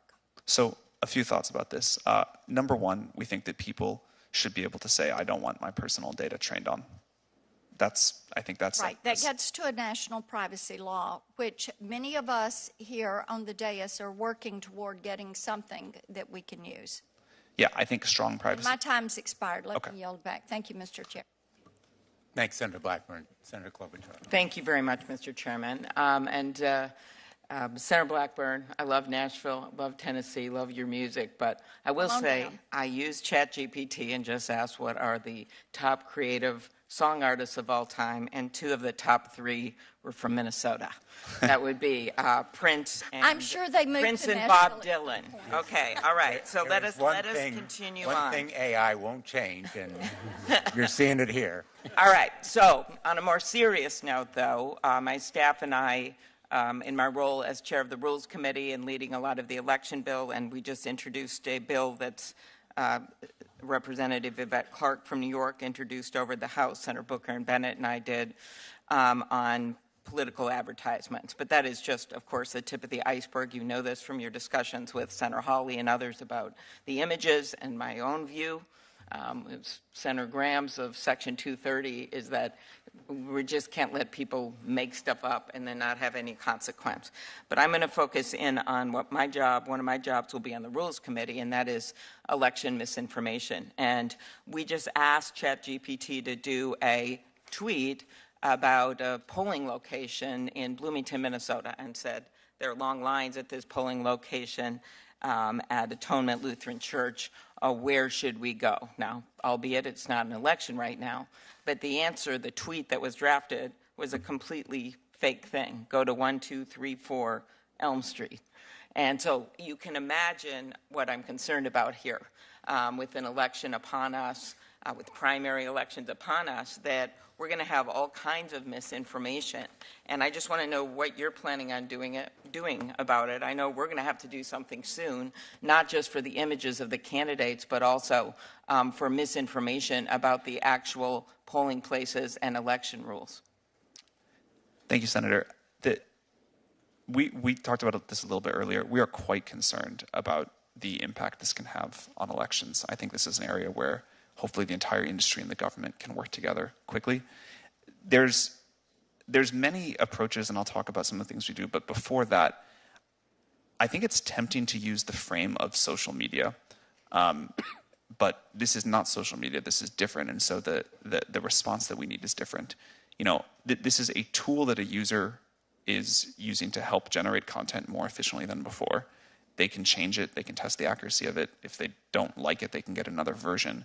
But it still then spreads through social media or other ways. Like ChatGPT is a single player experience where you're just using this. And so I think as we think about what to do, that's important to understand. There's a lot that we can and do there. There's things that the model refuses to generate. We have policies. We also importantly have monitoring. So at scale, we can detect someone generating a lot of those tweets, even if generating one tweet is okay. Yeah, and of course there's going to be other platforms, and if they're all spouting out fake election information, I think what happened in the past with Russian interference and the like, it's just going to be a tip of the iceberg when some of those fake ads. So that's number one. Number two, is the impact on intellectual property. And Senator Blackburn was getting at some of this with song rights, and I have serious concerns about that. But news content. So Senator Kennedy and I have a bill that was really quite straightforward that would simply allow the the news organizations an exemption to be able to negotiate with basically Google and Facebook. Microsoft was supportive of the bill, but basically negotiate with them to get better rates and be able to not have some leverage. And other countries are doing this, Australia and the like.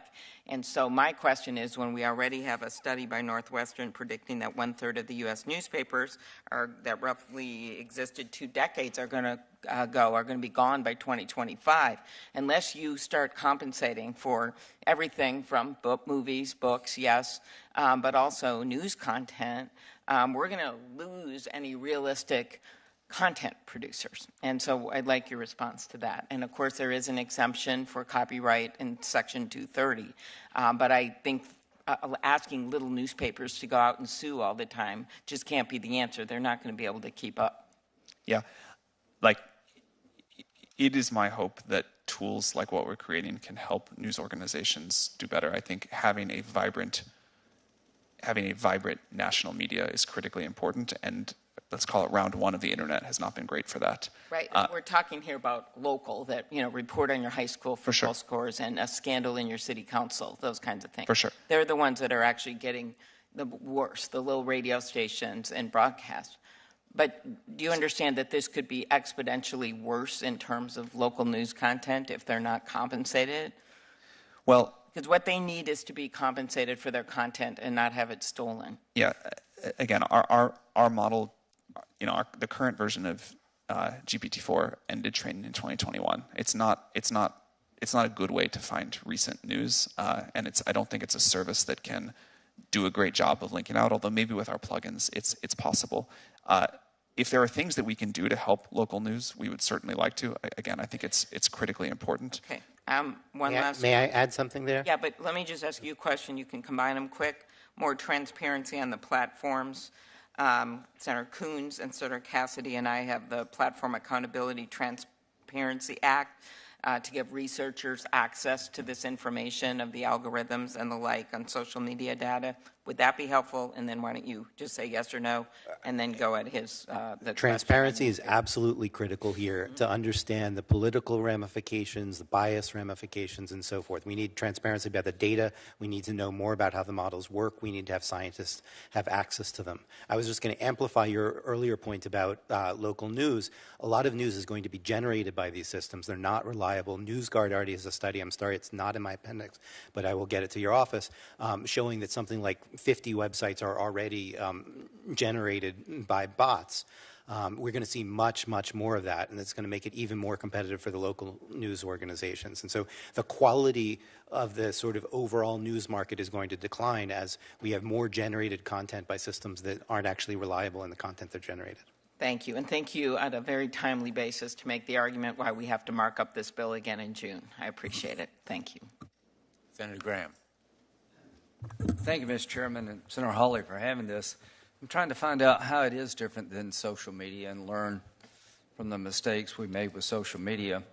The idea of not suing social media companies is to allow the internet to flourish, because if I slander you, you can sue me.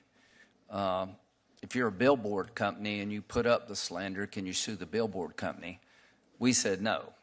Basically, Section 230 is being used by social media companies to avoid liability for activity that other people generate. When they refuse to comply with their terms of use, a mother calls up the company and says, "This app is being used to bully my child to death. You promised in the terms of use you would prevent bullying." And she calls 3 times, she gets no response, the child kills herself, and they can't sue. Do you all agree we don't want to do that again? Yes. If I may speak for 1 second, there's a fundamental distinction between reproducing content and generating content. Yeah, but you would like liability where people are harmed. Absolutely. Yes. In fact, IBM has been publicly advocating to condition liability on a reasonable care standard. So let me just make sure I understand the law as it exists today. Mr. Altman, thank you for coming. Your company is not claiming that Section 230 applies to the tool you have created. Yeah, we're claiming we need to work together to find a totally new approach. I don't think Section 230 is even the right framework. Okay, so under the law it exists today, this tool you create, if I'm harmed by it, can I sue you? That is beyond my area of legal Have you expertise. ever been sued? Not for that, no. Have you ever been sued at all, your company? Yeah, OpenAI gets sued. Huh? Yeah, we've gotten sued before. Okay, and what for? I mean, they've mostly been like pretty frivolous things, like I think happens to any company. But like the examples my colleagues have given from artificial intelligence that could literally ruin our lives, can we go to the company that created that tool and sue them? Is that your understanding? Yeah, I think there needs to be clear responsibility by the companies. But you're not claiming any kind of legal protection like Section 230 applies to your industry. Is that correct? No, I don't think we're saying anything like that. Mr. Marcus, when it comes to consumers, there seems to be like 3 time-tested ways to protect consumers against any product. Statutory schemes, which are non-existent here. Legal systems, which may be here but not social media, and agencies. Go back to Senator Hawley. The atom bomb has put a cloud over humanity, but nuclear power could be one of the solutions to climate change. So what I'm trying to do is make sure that you just can't go build a nuclear power plant. Hey, Bob, what would you like to do today? Let's go build a nuclear power plant. You have a Nuclear Regulatory Commission that governs how you build a plant and is licensed. Do you agree, Mr. Altman, that these tools you're creating should be licensed? Yeah, we've been calling for this. We think any... That's the simplest way. You get a license, and do you agree with me that the simplest way and the most effective way is have an agency that is more nimble and smarter than Congress, which should be easy to create, overlooking what you do? Yes, we'd be enthusiastic about that. Do you agree with that, Mr. Marcus? Absolutely. Do you agree with that, Ms. Montgomery?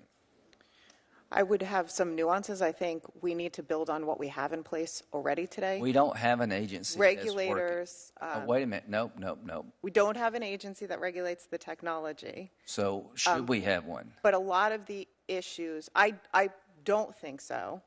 A lot of the issues. Okay, wait a minute. So IBM says we don't need an agency.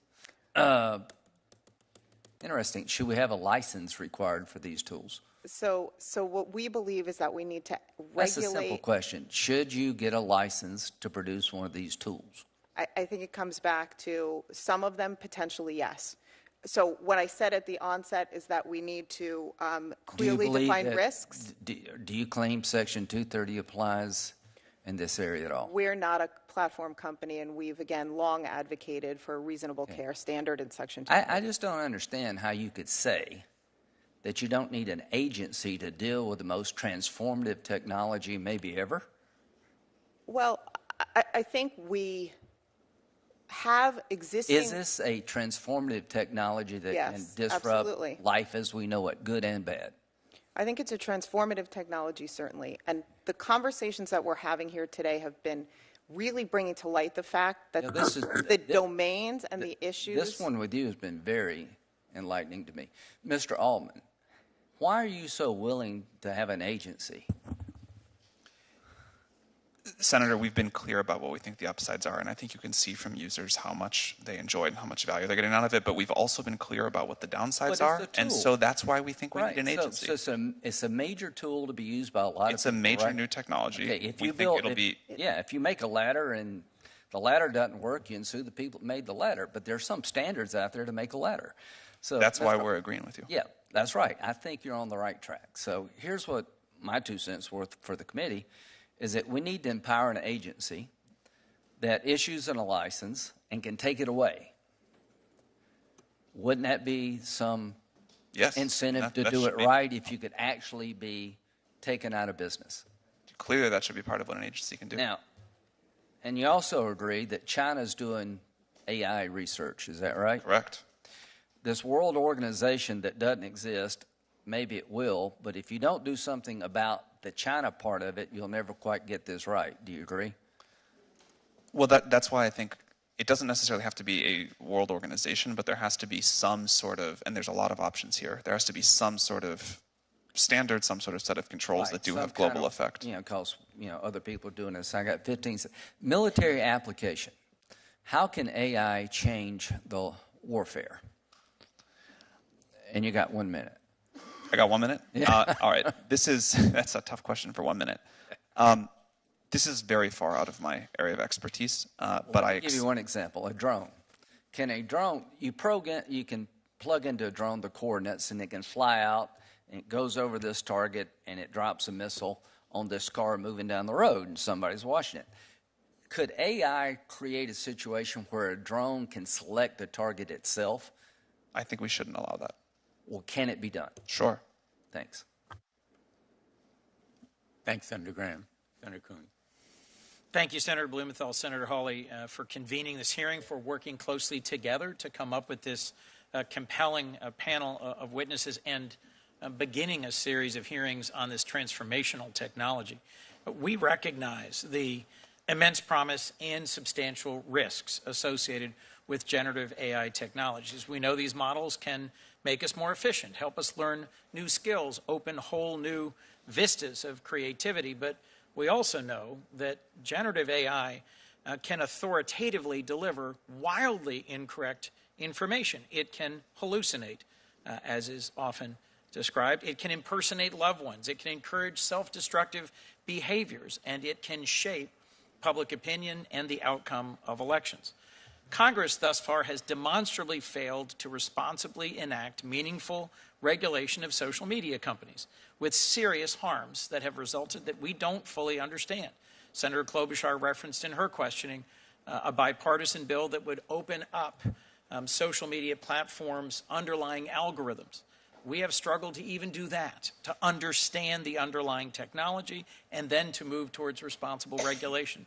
We cannot afford to be as late to responsibly regulating generative AI as we have been to social media, because the consequences, both positive and negative, will exceed those of social media by orders of magnitude. So let me ask a few questions designed to get at both how we assess the risk, what's the role of international regulation, and how does this impact AI? Mr. Altman, I appreciate your testimony about the ways in which OpenAI assesses the safety of your models through a process of iterative deployment. The fundamental question embedded in that process, though, is how you decide whether or not a model is safe enough to deploy and safe enough to have been built and then let go into the wild. I understand one way to prevent generative AI models from providing harmful content is to have humans identify that content and then train the algorithm to avoid it. There's another approach that's called constitutional AI that gives the model a set of values or principles to guide its decision-making. Would it be more effective to give models these kinds of rules instead of trying to require or compel training the model on all the different potentials for harmful content? Thank you, Senator. It's a great question. I'd like to frame it by talking about why we deploy at all, like why we put these systems out into the world. There's the obvious answer about there's benefits and people are using it for all sorts of wonderful things and getting great value, and that makes us happy. But a big part of why we do it is that we believe that iterative deployment and giving people in our institutions and you all time to come to grips with this technology, to understand it, to find its limitations, its benefits, the regulations we need around it, what it takes to make it safe, that's really important. Going off to build a super powerful AI system in secret and then dropping it on the world all at once, I think would not go well. So a big part of our strategy is, while these systems are still relatively weak and deeply imperfect, to find ways to get people to have experience with them, to have contact with reality, and to figure out what we need to do to make it safer and better. And that is the only way that I've seen in the history of new technology and products of this magnitude to get to a very good outcome. And so that interaction with the world is very important. Now, of course, before we put something out, it needs to meet a bar of safety. And again, we spent well over 6 months with GPT-4 after we finished training it, going through all of these different things and deciding also what the standards were going to be before we put something out there. trying to find the harms that we knew about, and how to address those. One of the things that's been gratifying to us is even some of our biggest critics have looked at GPT-4 and said, wow, OpenAI made huge progress on. If you could focus briefly on whether or not a constitutional model that gives values would be worth it. I was just about to get there. All right, sorry about that. Yeah, I think giving the models values up front is an extremely important set. RLHF is another way of doing that same thing, but somehow or other you are, with synthetic data or human-generated data, you're saying here are the values, here's what I want you to reflect, or here are the wide bounds of everything that society will allow, and then within there you pick as the user, if you want value system over here or value system over there. We think that's very important. There's multiple technical approaches, but we need to give policymakers and the world as a whole the tools to say, here's the values, and implement them. Thank you, Ms. Montgomery. You serve on an AI ethics board of a long-established company that has a lot of experience with AI. I'm really concerned that generative AI technologies can undermine the faith of democratic values and the institutions that we have. The Chinese are insisting that AI, as being developed in China, reinforce the core values of the Chinese Communist Party and the Chinese system. And I'm concerned about how we promote AI that reinforces and strengthens open markets, open societies, and democracy.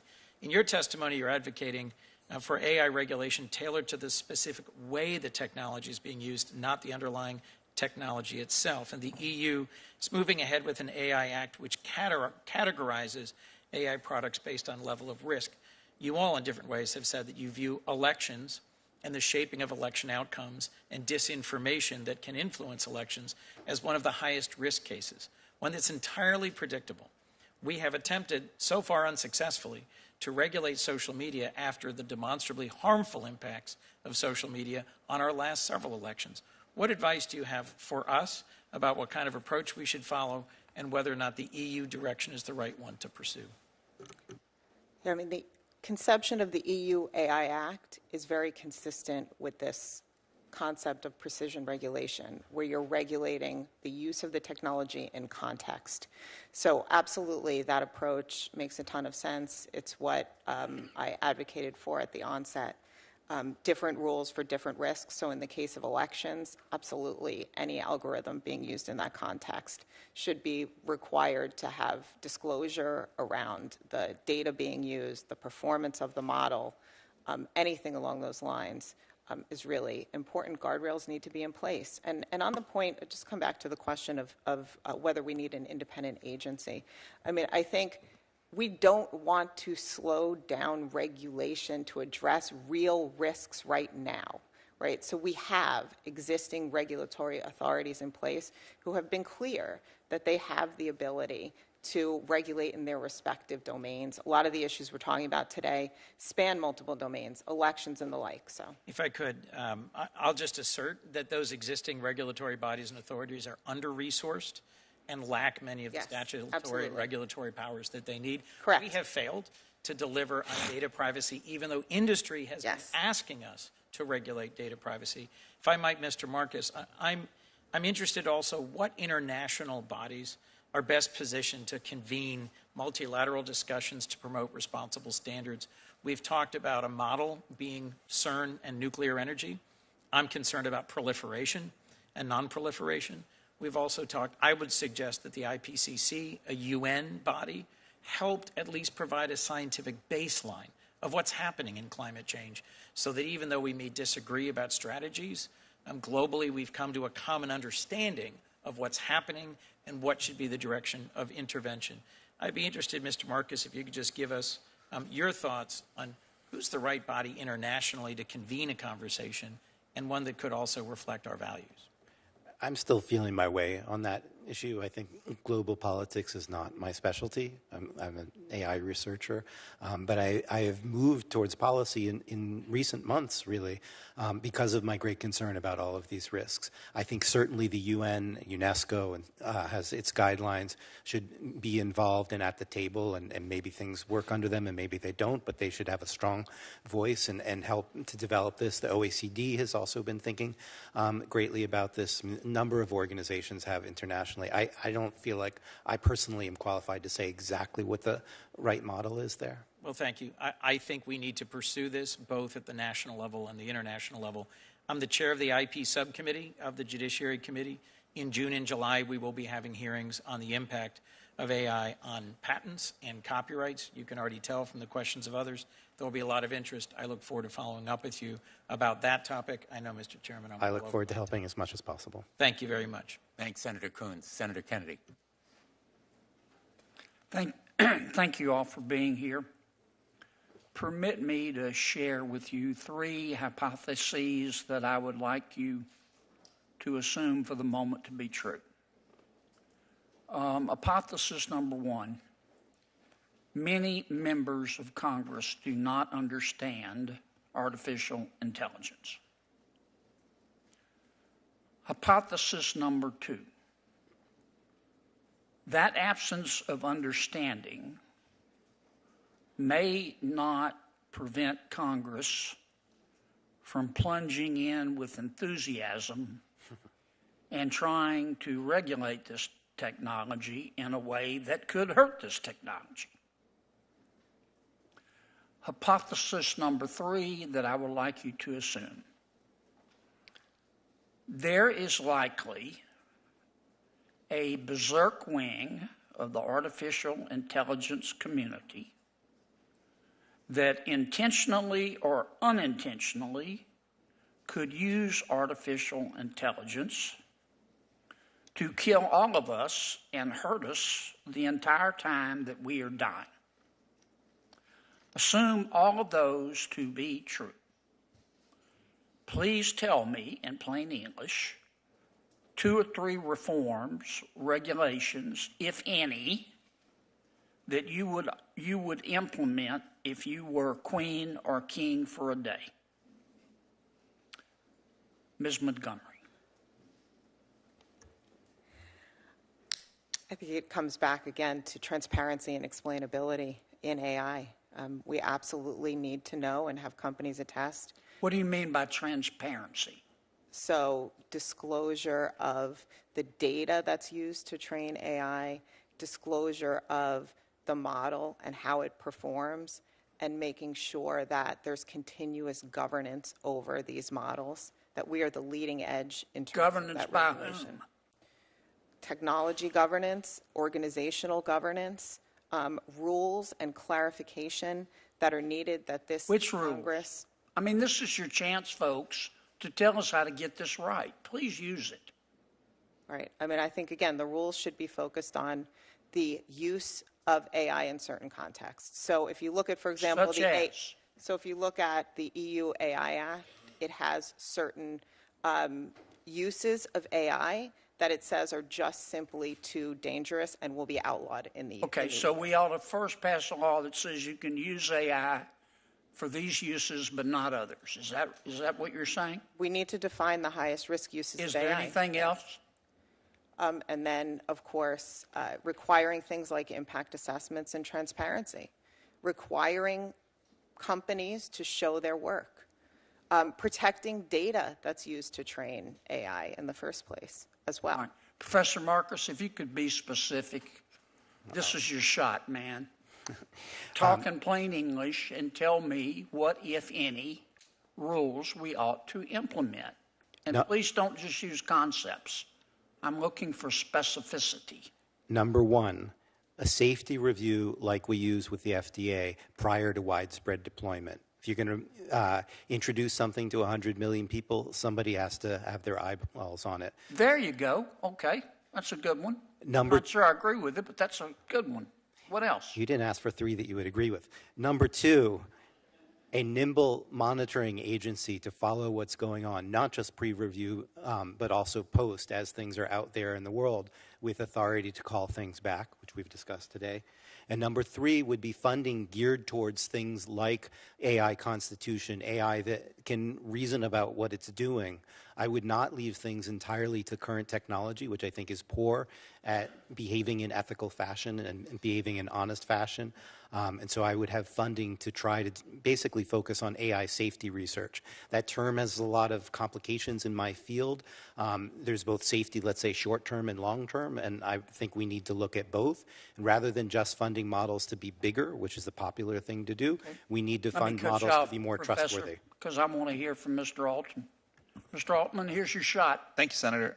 Number one, I would form a new agency that licenses any effort above a certain scale of capabilities and can take that license away and ensure compliance with safety standards.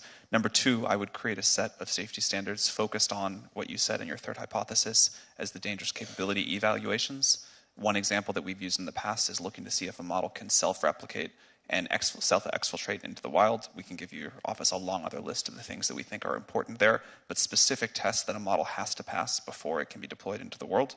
And then third, I would require independent audits. So not just from the company or the agency, but experts who can say the model is or isn't in compliance with these stated safety thresholds and these percentages of performance on question X or Y. Can you send me that information? We will do that. Would you be qualified to if we promulgated those rules, to administer those rules? I love my current job. Cool. Are there people out there that would be qualified? We'd be happy to send you recommendations for people out there, yes. Okay. You make a lot of money, do you? No. I'm paid enough for health insurance. I have no equity in OpenAI. Really? Yeah. That's interesting. You need a lawyer. I need a what? You need a lawyer or an agent. I'm doing this because I love it. Thank you, Mr. Chairman. Thanks, Senator Kennedy. Senator Hirono. Thank you, Mr. Chairman. Listening to all of you testifying, thank you very much for being here.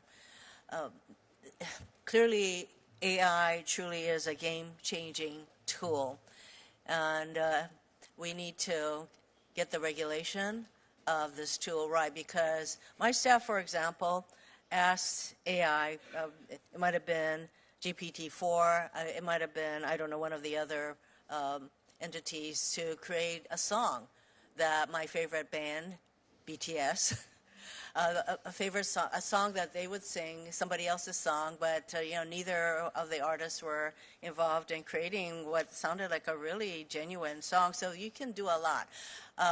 We also asked, can there be a speech created talking about the Supreme Court decision in Dobbs and the chaos that it created using my voice, my kind of voice, and it created a speech that was really good. It almost made me think about, what do I need my staff for? So don't worry, that's not where we Nervous laughter behind you. Their jobs are safe. But there's so much that can be done. And one of the things that you mentioned, Mr.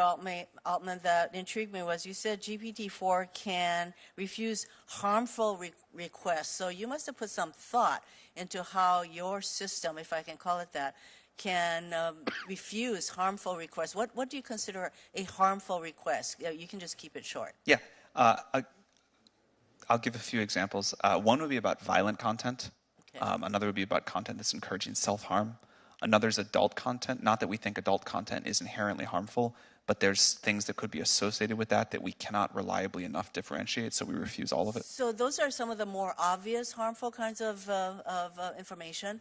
But in the election context, for example, I saw a picture of former President Trump being arrested by PD, and that went viral. I don't know, is that considered harmful? I've seen all kinds of statements attributed to any one of us that could be put out there that may not rise to your level of harmful content, but there you have it. So two of you said that we should have a licensing scheme. I can't envision or imagine right now what kind of a licensing scheme we would be able to create to pretty much regulate the vastness of this game-changing tool. So are you thinking of an FTC kind of a system, an FCC kind of a system? What do the two of you even envision as a potential licensing scheme that would provide the kind of guardrails that we need to protect literally our country from harmful content? To touch on the first part of what you said, there are things besides should this content be generated or not, that I think are also important. So that image that you mentioned was generated. I think it'd be a great policy to say generated images need to be made clear in all contexts that they were generated. And, then we still have the image out there, but we're at least requiring people to say this was a generated image. Okay, well, I mean, you don't need an entire licensing scheme in order to make that a reality. Where I think the licensing scheme comes in is not for what these models are capable of today, because as you pointed out, you don't need a new licensing agency to do that. But as we head, and this may take a long time, I'm not sure, as we head towards artificial general intelligence and the impact that will have and the power of that technology, I think we need to treat that as seriously as we treat other very powerful technologies, and that's where I personally think we need such a scheme.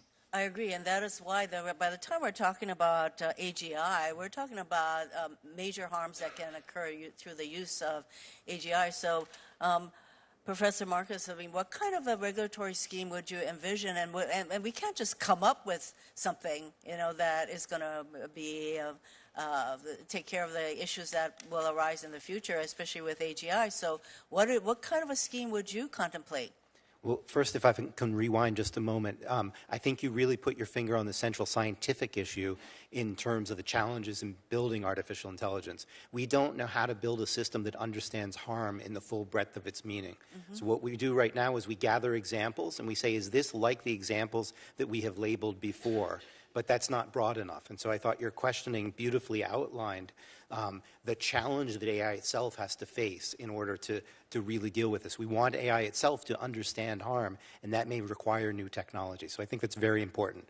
On this second part of your question, the model that I tend to gravitate towards, but I am not an expert here, is the FDA, at least as part of it, in terms of you have to make a safety case and say why the benefits outweigh the harms in order to get that license. Probably we need elements of multiple agencies. I'm not an expert there, but I think that the safety case part of it is incredibly important. You have to be able to have external reviewers that are scientifically qualified look at this and say, have you addressed enough? So I'll just give one specific example. AutoGPT frightens me. That's not something that OpenAI made, but something that OpenAI did make called ChatGPT plugins led a few weeks later to some building open source software called AutoGPT. And what AutoGPT does is it allows systems to access source code, access the internet, and so forth. And there are a lot of potential, let's say, cybersecurity risks there. There should be an external agency that says, well, we need to be reassured if you're going to release this product that there aren't going to be cybersecurity problems, or there are ways of addressing it. So, Professor, I am running out of time. I just wanted to mention, Ms.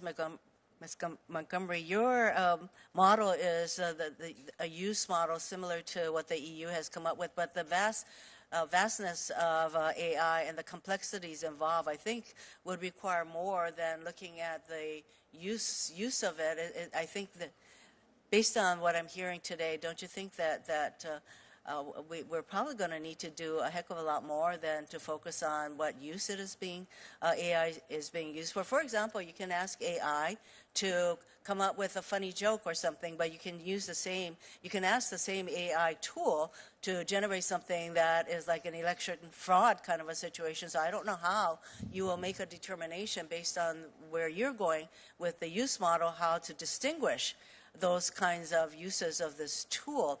So I think that if we're going to go toward a licensing kind of a scheme, we're going to need to put a lot of thought into how we're going to come up with an appropriate scheme that is going to provide the kind of future reference that we need to put in place. So I thank all of you for coming in and providing further food for thought. Thank you, Mr. Chairman. Thanks very much, Senator Hirono. Senator Padilla. Thank you, Mr. Chairman. I appreciate the flexibility as I've been back and forth between this committee and Homeland Security Committee, where there's a hearing going on right now on the use of AI in government. So it's AI Day on the Hill, or at least in the Senate, apparently. Now, for folks watching at home, if you never thought about AI until the recent emergence of generative AI tools, the developments in this space may feel like they've just happened all of a sudden. But the fact of the matter is, Mr. Chair, is that they haven't. AI is not new, not for government, not for business, not for the public. In fact, the public uses AI all the time. And just for folks to be able to relate, I want to offer the example of anybody with a smartphone. Many features on your device leverage AI, including suggested replies, right, when we're text messaging or even to email, autocorrect features, including but not limited to spelling in our email and text applications. So I'm frankly excited to explore how we can facilitate positive AI innovation that benefits society while addressing some of the already known harms and biases that stem from the development and use of the tools today. Now, with language models becoming increasingly ubiquitous, I want to make sure that there's a focus on ensuring equitable treatment of diverse demographic groups. My understanding is that most research into evaluating and mitigating fairness harms has been concentrated on the English language, while non-English languages have received comparatively little attention or investment. And we've seen this problem before. I'll tell you why I raise this. Social media companies, for example, have not adequately invested in content moderation tools and resources for their non-English in non-English language. And I share this not just out of concern for non-US based users, but so many US-based users prefer a language other than English in their communication. So I'm deeply concerned about repeating social media's failure in AI tools and applications. Question, Mr. Altman and Ms. Montgomery, how are OpenAI and IBM ensuring language and cultural inclusivity that they're in their large language models? And it's even an area of focus in the development of your products. So bias and equity in technology is a focus of ours and always has been. I think diversity in terms of the development of the tools, in terms of their deployment, so having diverse people that are actually training those tools, considering the downstream effects as well. We're also very cautious, very aware of the fact that we can't just be articulating and calling for these types of things without having the tools and the technology to test for bias and to apply governance across the life cycle of AI. So we were one of the first teams and companies to put toolkits on the market, deploy them, contribute them to open source that will do things like help to address, be the technical aspects in which we help to address issues like bias. Can you speak just for a second specifically to language inclusivity? Yeah, I mean, language, so we don't have a consumer platform, but we are very actively involved with ensuring that the technology we help to deploy and the large language models that we use in helping our clients to deploy technology is focused on and available in many languages. Thank you. Ms. Schultz. We think this is really important. One example is that we worked with the government of Iceland, which is a language with fewer speakers than many of the languages that are well represented on the internet, to ensure that their language was included in our model. And we've had many similar conversations, and I look forward to many similar partnerships with lower resource languages to get them into our models. GPT-4 is, unlike previous models of ours, which were good at English and not very good at other languages, now pretty good at a large number of languages. You can go pretty far down the list, ranked by number of speakers, and still get good performance. But for these very small languages, we're excited about custom partnerships to include that language into our model run. And the part of the question you asked about values and making sure that cultures are included, we're equally focused on that, excited to work with people who have particular data sets and to work to collect a representative set of values from around the world to draw these wide bounds of what the system can do. I also appreciate what you said about the benefits of these systems and wanting to make sure we get those to as wide of a group as possible. I think these systems will have lots of positive impact on a lot of people, but in particular, historically underrepresented groups in technology, people who have not had as much access to technology around the world. This technology seems like it can be a big lift up. Great. And I know my question was specific to language inclusivity, but glad there's agreement on the broader commitment to diversity and inclusion. And I'll just give a couple more reasons why I think it's so critical. The largest actors in this space can afford the massive amount of data, the computing power, and they have the financial resources necessary to develop complex AI systems. But in this space, we haven't seen, from a workforce standpoint, the racial and gender diversity reflective of the United States of America. And we risk, if we're not thoughtful about it, contributing to the development of tools and approaches that only exacerbate the bias and inequities that exist in our society. So a lot of follow-up work to do there. In my time remaining, I do want to ask one more question. This committee and the public are right to pay attention to the emergence of generative AI. Now, this technology has a different opportunity and risk profile than other AI tools, and these applications have felt very tangible for the public due to the nature of the user interface and the outputs that they produce. But I don't think we should lose sight of the broader AI ecosystem as we consider AI's broader impact on society, as well as the design of appropriate safeguards. So, Ms. Montgomery, in your testimony, as you noted, AI is not new. Can you highlight some of the different applications that the public and policymakers should also keep in mind as we consider possible regulations? Yeah, I mean, I think the generative AI systems that are available today are creating new issues that need to be studied. New issues around the potential to generate content that could be extremely misleading, deceptive, and the like. So those issues absolutely need to be studied. But we shouldn't also ignore the fact that AI is a tool. It's been around for a long time. It has capabilities beyond just generative capabilities. And again, that's why I think going back to this approach where we're regulating AI where it's touching people and society is a really important way to address it. Thank you. Thank you, Mr. Chair. Thanks, Senator Padilla. Senator Booker is next, but I think he's going to defer to Senator Ossoff. Because Senator Ossoff is a very big deal. I don't know if you know. I have a meeting at noon, and I'm grateful to you, Senator Booker, for yielding your time. You are, as always, brilliant and handsome. And thank you to the panelists for joining us. Thank you to the subcommittee leadership for opening us up to all committee members. If we're going to contemplate a regulatory framework, we're going to have to define what it is that we're regulating. So, Mr. Altman, any such law will have to include a section that defines the scope of regulated activities, technologies, tools, products. Just take a stab at it. Yeah, thanks for asking, Senator Ossoff. I think it's super important. I think there are very different levels here, and I think it's important that any new approach, any new law does not stop the innovation from happening with smaller companies, open source models, researchers that are doing work at a smaller scale. That's a wonderful part of this ecosystem and of America, and we don't want to slow that down.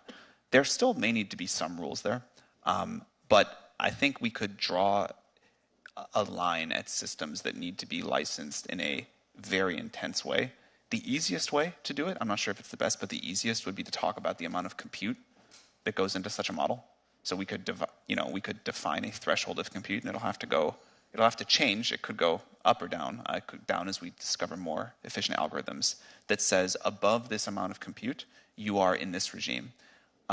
What I would prefer, it's harder to do, but I think more accurate, is to define some capability thresholds and say a model that can do things X, Y, and Z, up to you all to decide, that's now in this licensing regime, but models that are less capable, we don't want to stop our open source community, we don't want to stop individual researchers, we don't want to stop new startups, can proceed, with a different framework. Thank you. As concisely as you can, please state which capabilities you'd propose we consider for the purposes of this definition.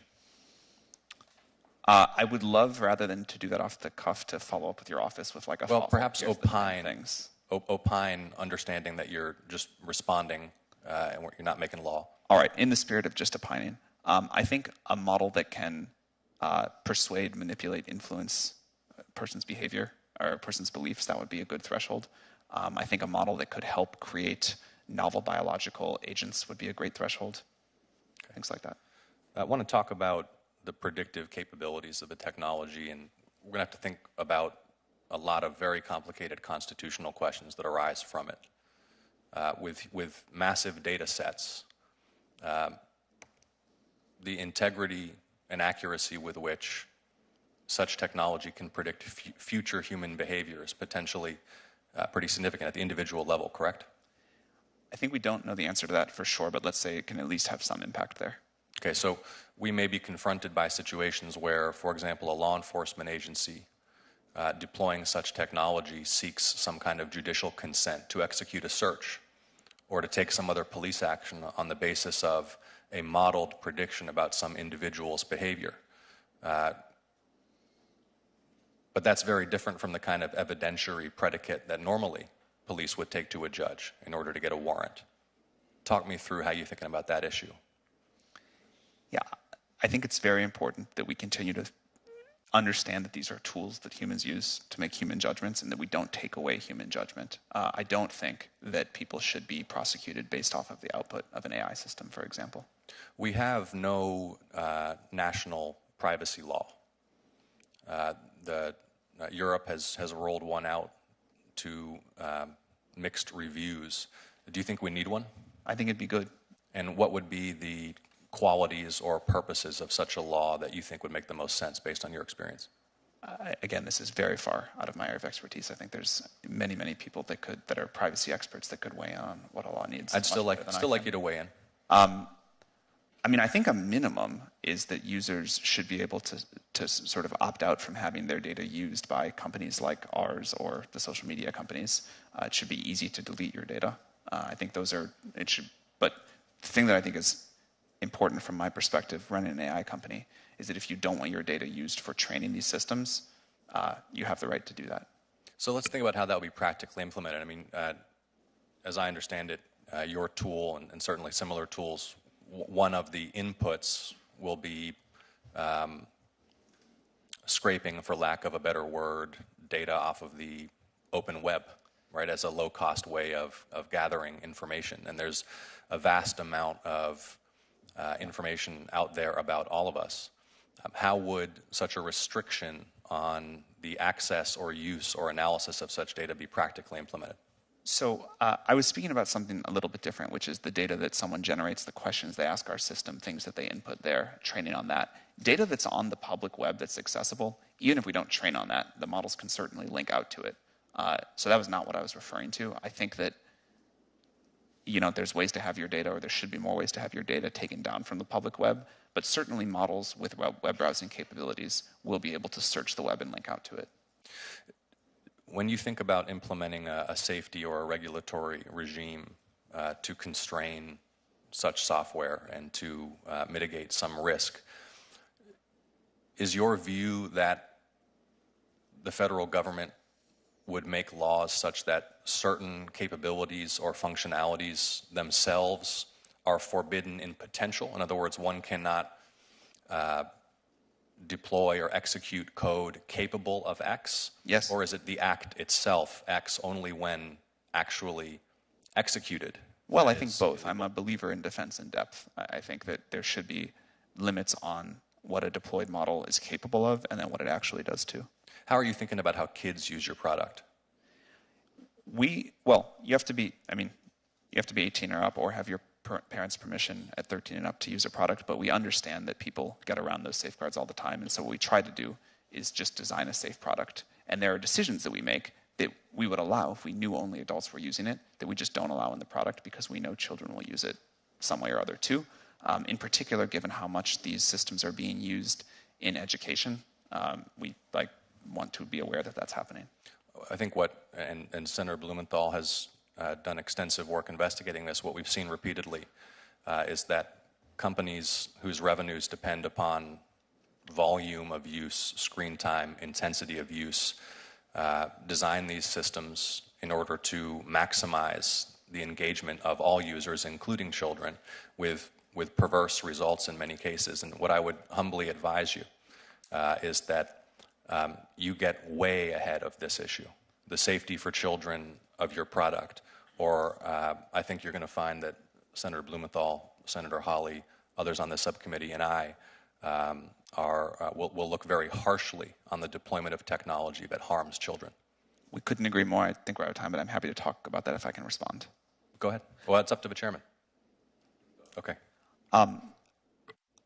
First of all, I think we try to design systems that do not maximize for engagement. In fact, we're so short on GPUs, the less people use our products, the better. But we're not an advertising-based model. We're not trying to get people to use it more and more. And I think that's a different shape than ad-supported social media. Second, these systems do have the capability to influence in obvious and in very nuanced ways. And I think that's particularly important for the safety of children, but that will impact all of us. One of the things that we'll do ourselves, regulation or not, but I think a regulatory approach would be good for also, is requirements about how the values of these systems are set and how these systems respond to questions that can cause influence. So we'd love to partner with you. Couldn't agree more on the importance. Thank you. Mr. Chairman, for the record, I just want to say that the senator from Georgia is also very handsome and brilliant, too. but I will allow that comment to stand without objection. Without objection, okay. Mr. Chairman and Senator Ranking Member, Booker, you are now recognized. Thank you very much. Thank you. It's nice that we finally got down to the ball guys down here at the end. I just want to thank you both. This has been one of the best hearings I've had this Congress, and just a testimony to you two as seeing the challenges and the opportunities that AI presents. So I appreciate you both. I want to just jump in. I think very broadly, and then I'll get a little more narrow. Sam, you said very broadly, technology has been moving like this, and we are, a lot of people have been talking about regulation, and so I use the example of the automobile. What an extraordinary piece of technology. I mean, New York City did not know what to do with horse manure. They were having crises, forming commissions, and the automobile comes along, ends that problem. But at the same time, we have tens of thousands of people dying on highways every day. We have emissions crises and the like. There are multiple federal agencies that were created or are specifically focused on regulating cars. And so this idea that this equally transforming technology is coming, and for Congress to do nothing, which is not what anybody here is calling for, little or nothing is obviously unacceptable. I really appreciate Senator Welch and I, who've been going back and forth during this hearing, and him and Bennett have a bill talking about trying to regulate in this space. Not doing so for social media has been, I think, very destructive and allowed a lot of things to go on that are really causing a lot of harm. And so the question is what kind of regulation? You all have spoken to that to a lot of my colleagues. And I want to say, Ms. Montgomery, and I have to give full disclosure, I'm the child of 2 IBM parents, but you talked about defining the highest risk uses.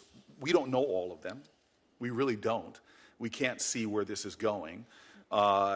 Regulating at the point of risk, and you sort of called not for an agency, and I think when somebody else asks you to specify, because you don't want to slow things down, we should build on what we have in place.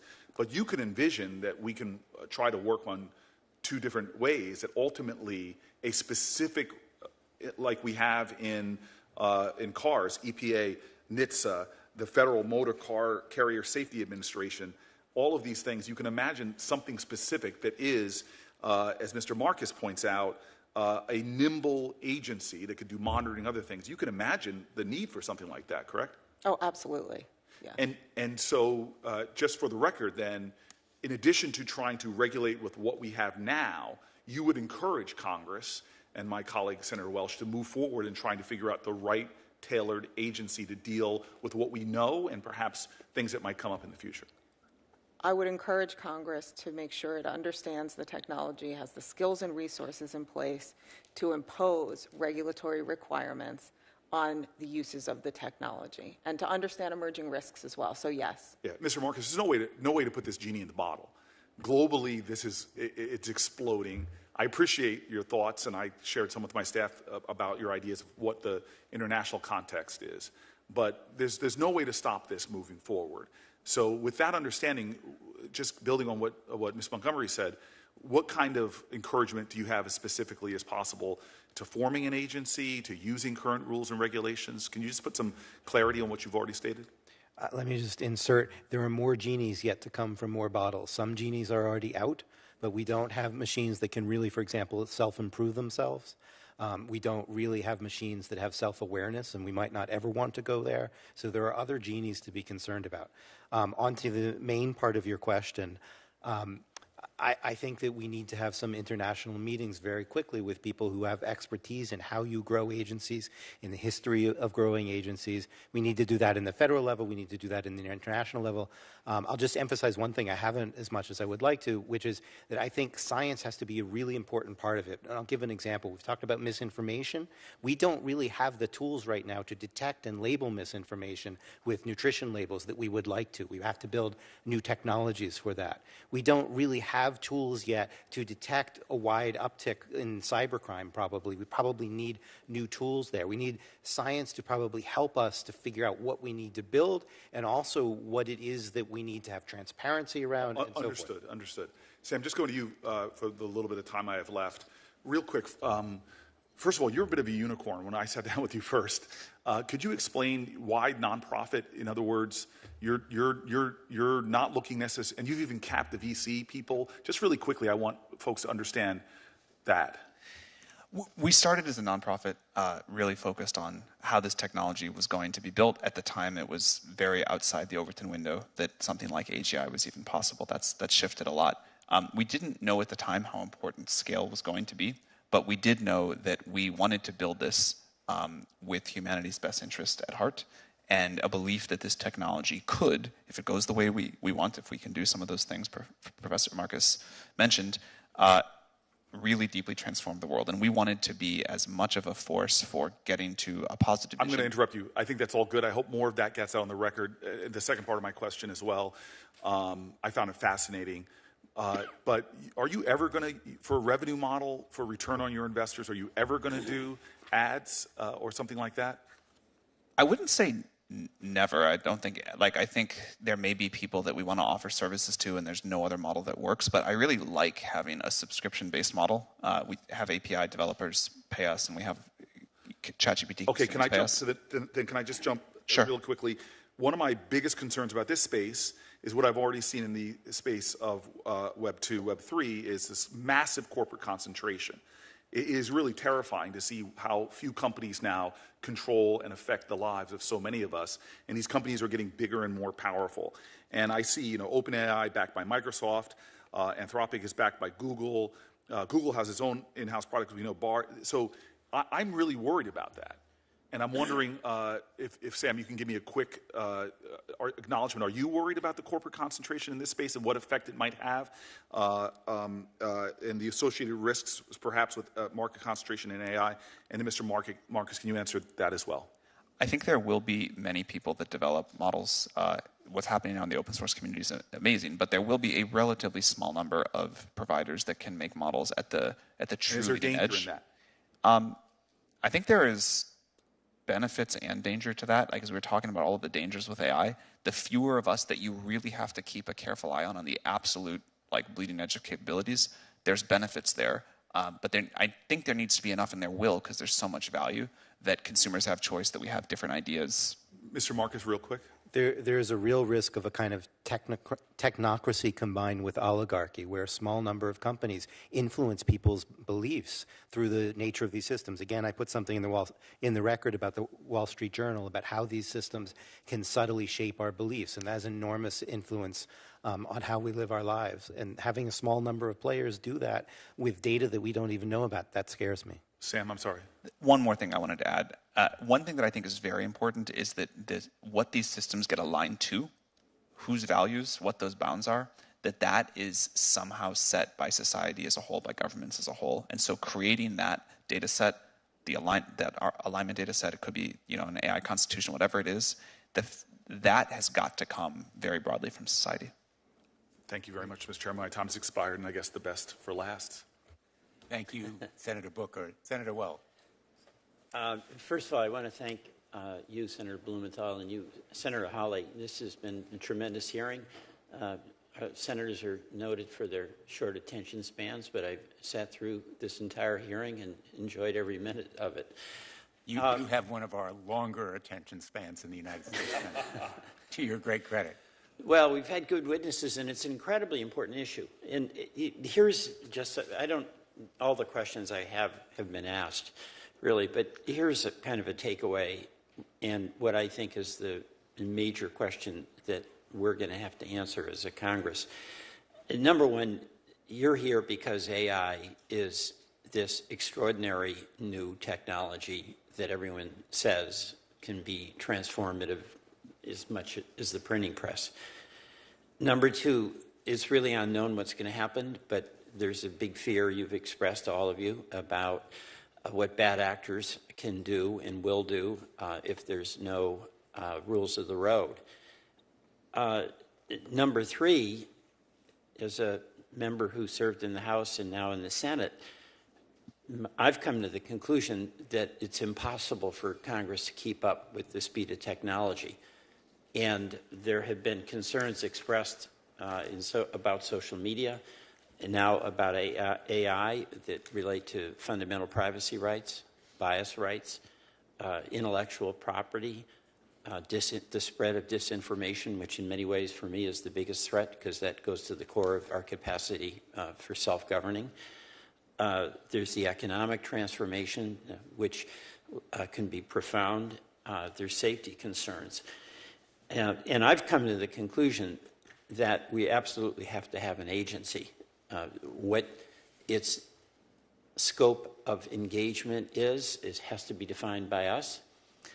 But I believe that unless we have an agency that is going to address these questions from social media and AI, we really don't have much of a defense against the bad stuff. And the bad stuff will come.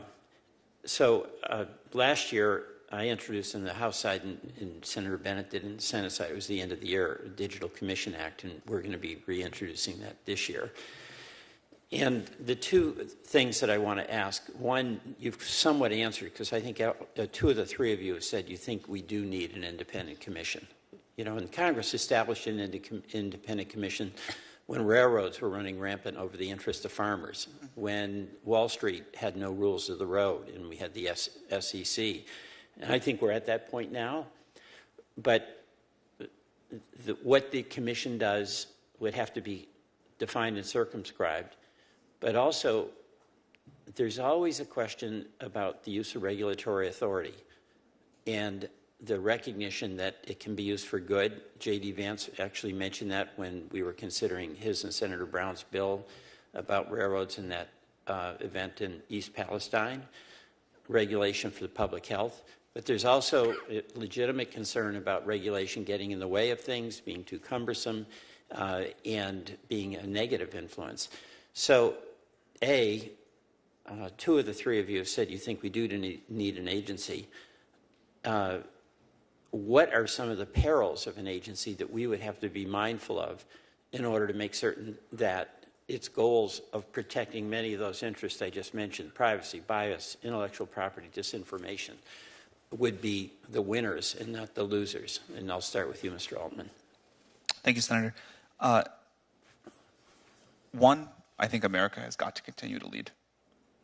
This happened in America. I'm very proud that it happened in America. By the way, I think that's right, and that's why I'd be much more confident if we had our agency as opposed to got involved in international discussions. Ultimately, you want the rules of the road, but I think if we lead and get rules of the road that work for us, that is probably a more effective way to proceed. I personally believe there's a way to do both, and I think it is important to have the global view on this because this technology will impact Americans and all of us wherever it's developed. But I think we want America to lead. We want. So get to the perils issue, though, because I know. Well, that's one. I mean, that is a peril, right? which is you slow down American industry in such a way that China or somebody else makes faster progress. A second, and I think this can happen with the regulatory pressure should be on us. It should be on Google. It should be on the other small set of people in the lead the most. We don't want to slow down smaller startups. We don't want to slow down open source efforts. We still need them to comply with things. You can still cause great harm with a smaller model, but leaving the room and the space for new ideas and new companies and independent researchers to do their work and not putting a regulatory burden that, say, a company like us could handle but a smaller one couldn't. I think that's another peril, and it's clearly a way that regulation has gone. Okay. Mr. Marcus, or Professor Marcus? The other obvious peril is regulatory capture. If we make it appear as if we are doing something, but it's more like greenwashing and nothing really happens. We just keep out the little players because we put so much burden that only the big players can do it. So there are also those kinds of perils. I fully agree with everything that Mr. Altman said, and I would add that to the list. Okay. Ms. Montgomery? One of the things I would add to the list is the risk of not holding companies accountable for the harms that they're causing today. Right, so we talk about misinformation in electoral systems. So no agency or no 230 agency, kind of flavor here. We need to hold companies responsible today and accountable for AI that they're deploying that disseminates misinformation on things like elections and where the risk. You know, a regulatory agency would do a lot of the things that Senator Graham was talking about. You know, you don't build a nuclear reactor without getting a license. You don't build an AI system without getting a license that gets tested independently. I think it's a great analogy. Right. We need both pre-deployment and post-deployment. Okay. Thank you all very much. I yield back, Mr. Chairman. Thanks, Senator Wells. Let me ask a few more questions. You've all been very, very patient, and the turnout today, which is beyond our subcommittee, I think reflects both your value in what you're contributing as well as the interest in this topic. There are a number of subjects that we haven't covered at all. One was just alluded to by Professor Marcus, which is the monopolization danger, the dominance of markets that excludes new competition and thereby inhibits or prevents innovation and invention, which we have seen in social media, as well as some of the old industries, airlines, automobiles, and others where consolidation has narrowed competition. And so I think we need to focus on kind of an old area of antitrust, which dates more than a century, still inadequate to deal with the challenges we have right now in our economy. And certainly we need to be mindful of the way that rules can enable the big guys to get bigger and exclude innovation and competition, and responsible good guys, such as are represented in this industry right now. We haven't dealt with national security. There are huge implications for national security. I will tell you, as a member of the Armed Services Committee, classified briefings on this issue have abounded, and the threats that are posed by some of our adversaries. China has been mentioned here, but the sources of threats to this nation in this space are very real and urgent. We're not going to deal with them today, but we do need to deal with them, and we will, hopefully, in this committee. And then on the issue of a new agency, you know, I've been doing this stuff for a while. I was Attorney General of Connecticut for 20 years. I was a federal prosecutor, the U.S. Attorney. Most of my career has been in enforcement. And I will tell you something. You can create 10 new agencies, but if you don't give them the resources, and I'm talking not just about dollars, I'm talking about scientific expertise, you guys will run circles around them. And it isn't just the models or the generative AI that will run circles around them, but it is the scientists in your companies. For every success story in government regulation, you can think of 5 failures. That's true of the FDA, it's true of the IAEA, it's true of the SEC, it's true of the whole alphabet list of government agencies. And I hope our experience here will be different. But the Pandora's box requires more than just the words or the concepts, licensing, new agency. There's some real hard decision-making, as Ms. Montgomery has alluded to, about how to frame the rules to fit the risks. First, do no harm. Make it effective. Make it enforceable. Make it real. I think we need to grapple with the hard questions here that, you know, frankly, this initial hearing, I think, has raised very successfully, but not answered.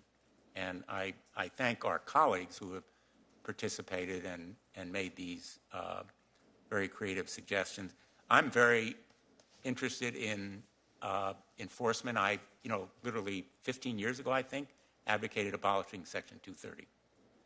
What's old is new again. Now people are talking about abolishing Section 230. Back then it was considered completely unrealistic. But enforcement really does matter. I want to ask Mr. Altman, because of the privacy issue, and you've suggested that you have an interest in protecting the privacy of the data that may come to you or be available. What specific steps do you take to protect privacy? One is that we don't train on any data submitted to our API. So if you're a business customer of ours and submit data, we don't train on it at all. We do retain it for 30 days solely for the purpose of trust and safety enforcement, but that's different than training on it. If you use ChatGPT, you can opt out of us training on your data. You can also delete your conversation history or your whole account. Ms. Montgomery, I know you don't deal directly with consumers, but do you take steps to protect privacy as well? Absolutely. And we even filter our large language models for content that includes personal information that may have been pulled from public data sets as well. So we apply additional level of filtering. Professor Marcus, you made reference to self-awareness, self-learning. Already we're talking about the potential for jailbreaks.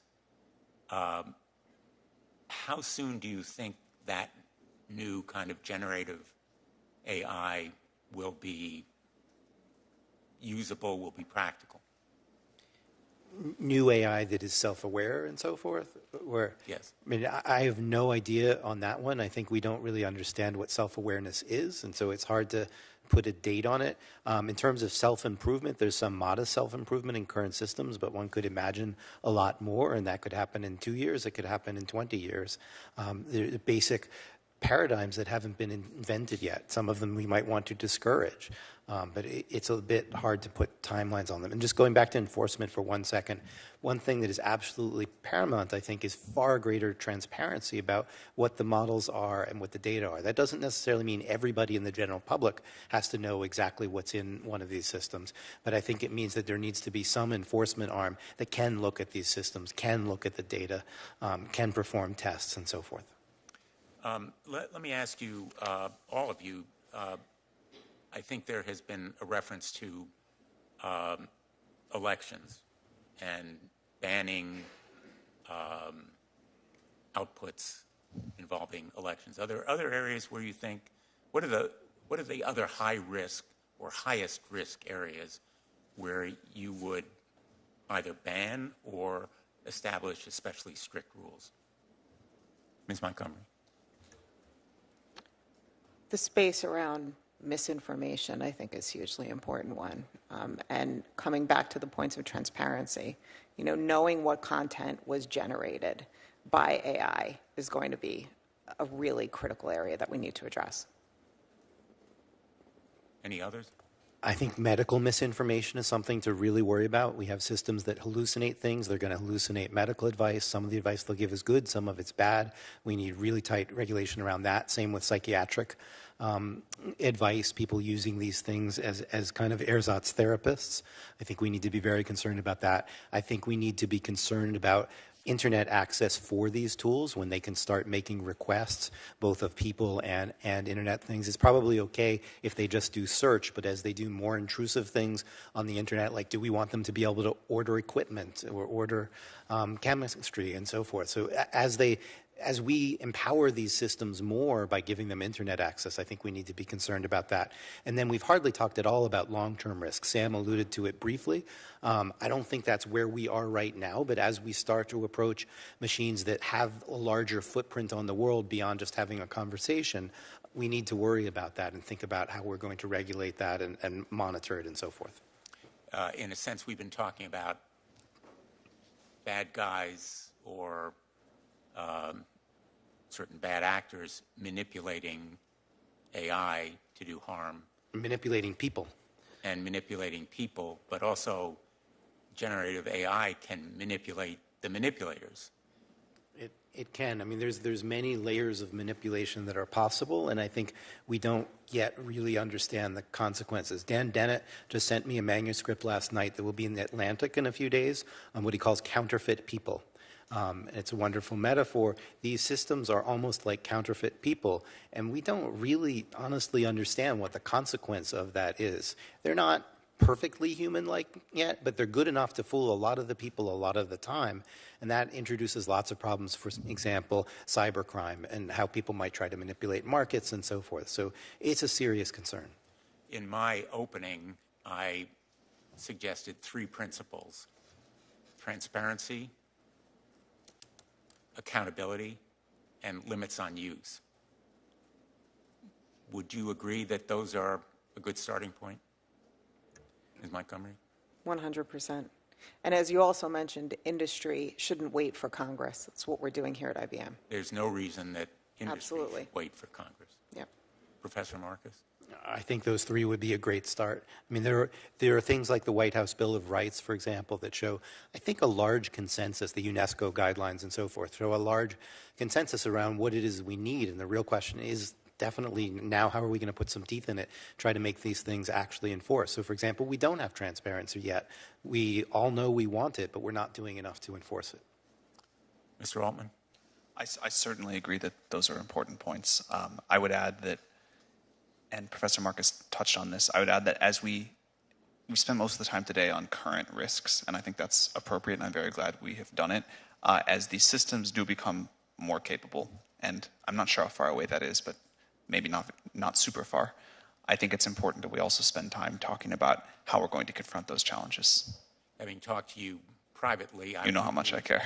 I agree that you care deeply and intensely, but also that prospect of increased danger or risk resulting from even more complex and capable AI mechanisms certainly may be closer than a lot of people appreciate. Let me just add for the record that I'm sitting next to Sam, closer than I've ever sat to him except once before in my life, and that his sincerity in talking about those fears is very apparent physically in a way that just doesn't communicate on the television screen, but communicates from here. Thank you. Senator Hawley? Thank you again, Mr. Chairman, for a great hearing. Thanks to the witnesses. So I've been keeping a little list here of the potential downsides or harms, risks of generative AI, even in its current form. Let's just run through it. Loss of jobs. And this isn't speculative. I think your company, Ms. Montgomery, has announced that it's potentially laying off 7,800 people, a third of your non-consumer facing workforce because of AI. So loss of jobs, invasion of privacy, personal privacy, on a scale we've never before seen, manipulation of personal behavior, manipulation of personal opinions, and potentially the degradation of free elections in America. Did I miss anything? I mean, this is quite a list. I noticed that an eclectic group of about 1,000 technology and AI leaders, everybody from Andrew Yang to Elon Musk, recently called for a 6-month moratorium on any further AI development. Were they right? Do you join those calls? Are they right to do that? Should we pause for 6 months? Your characterization is not quite correct. I actually signed that letter. About 27,000 people signed it. It did not call for a ban on all AI research. It only called, nor on all AI, but only on a very specific thing, which would be systems like GPT-5. Every other piece of research that's ever been done, it was actually supportive or neutral about, and it specifically called for more more research on trustworthy and safe AI. So you think that we should take a moratorium, a 6-month moratorium or more on anything beyond ChatGPT-4? I took the letter. What is the famous phrase? Spiritually, not literally. What was the famous phrase? Well, I'm asking for your opinion now, though. So do you endorse my opinion is that the moratorium that we should focus on is actually deployment until we have good safety cases. I don't know that we need to pause that particular project, but I do think its emphasis on focusing more on AI safety, on trustworthy, reliable AI, is exactly right. Deployment means not making it available to the public? Yeah, so that? my concern is about things that are deployed at a scale of, let's say, 100 million people without any external review. I think that we should think very carefully about doing that. What about you, Mr. Altman? Do you agree with that? Would you pause any further development for 6 months or longer? So first of all, after we finished training GPT-4, we waited more than 6 months to deploy it. We are not currently training what will be GPT-5. We don't have plans to do it in the next 6 months. But I think the frame of the letter is wrong. What matters is audits, red teaming, safety standards that a model needs to pass before training. If we pause for 6 months, then I'm not sure what we do then. Do we pause for another 6? Do we kind of come up with some rules then? The standards that we have developed and that we've used for GPT-4 deployment, we want to build on those, but we think that's the right direction, not a calendar clock pause. There may be times, I expect there will be times, when we find something that we don't understand and we really do need to take a pause, but we don't see that yet. Never mind all the benefits. You don't see what yet? You're comfortable with all of the potential ramifications from the current existing technology? I'm sorry, we don't see the reasons to not train a new one. For deploying, as I mentioned, I think there's all sorts of risky behavior and there's limits we put. We have to pull things back sometimes, add new ones. I meant we don't see something that would stop us from training the next model, where we'd be so worried that we'd create something dangerous, even in that process, let alone the deployment. But that may happen. What about you, Ms. Montgomery? I think we need to use the time to prioritize ethics and responsible technology as opposed to pausing development. Well, wouldn't a pause in development help the development of protocols for safety standards and ethics? I'm not sure how practical it is to pause, but we absolutely should be prioritizing safety protocols. Okay, the point about practicality leads me to this. I'm interested in this talk about an agency, and maybe that would work. Although, having seen how agencies work in this government, they usually get captured by the interests that they're supposed to regulate. They usually get controlled by the people who they're supposed to be watching. I mean, that's just been our history for 100 years. Maybe this agency would be different. I have a little different idea. Why don't we just let people sue you? Why don't we just make you liable in court?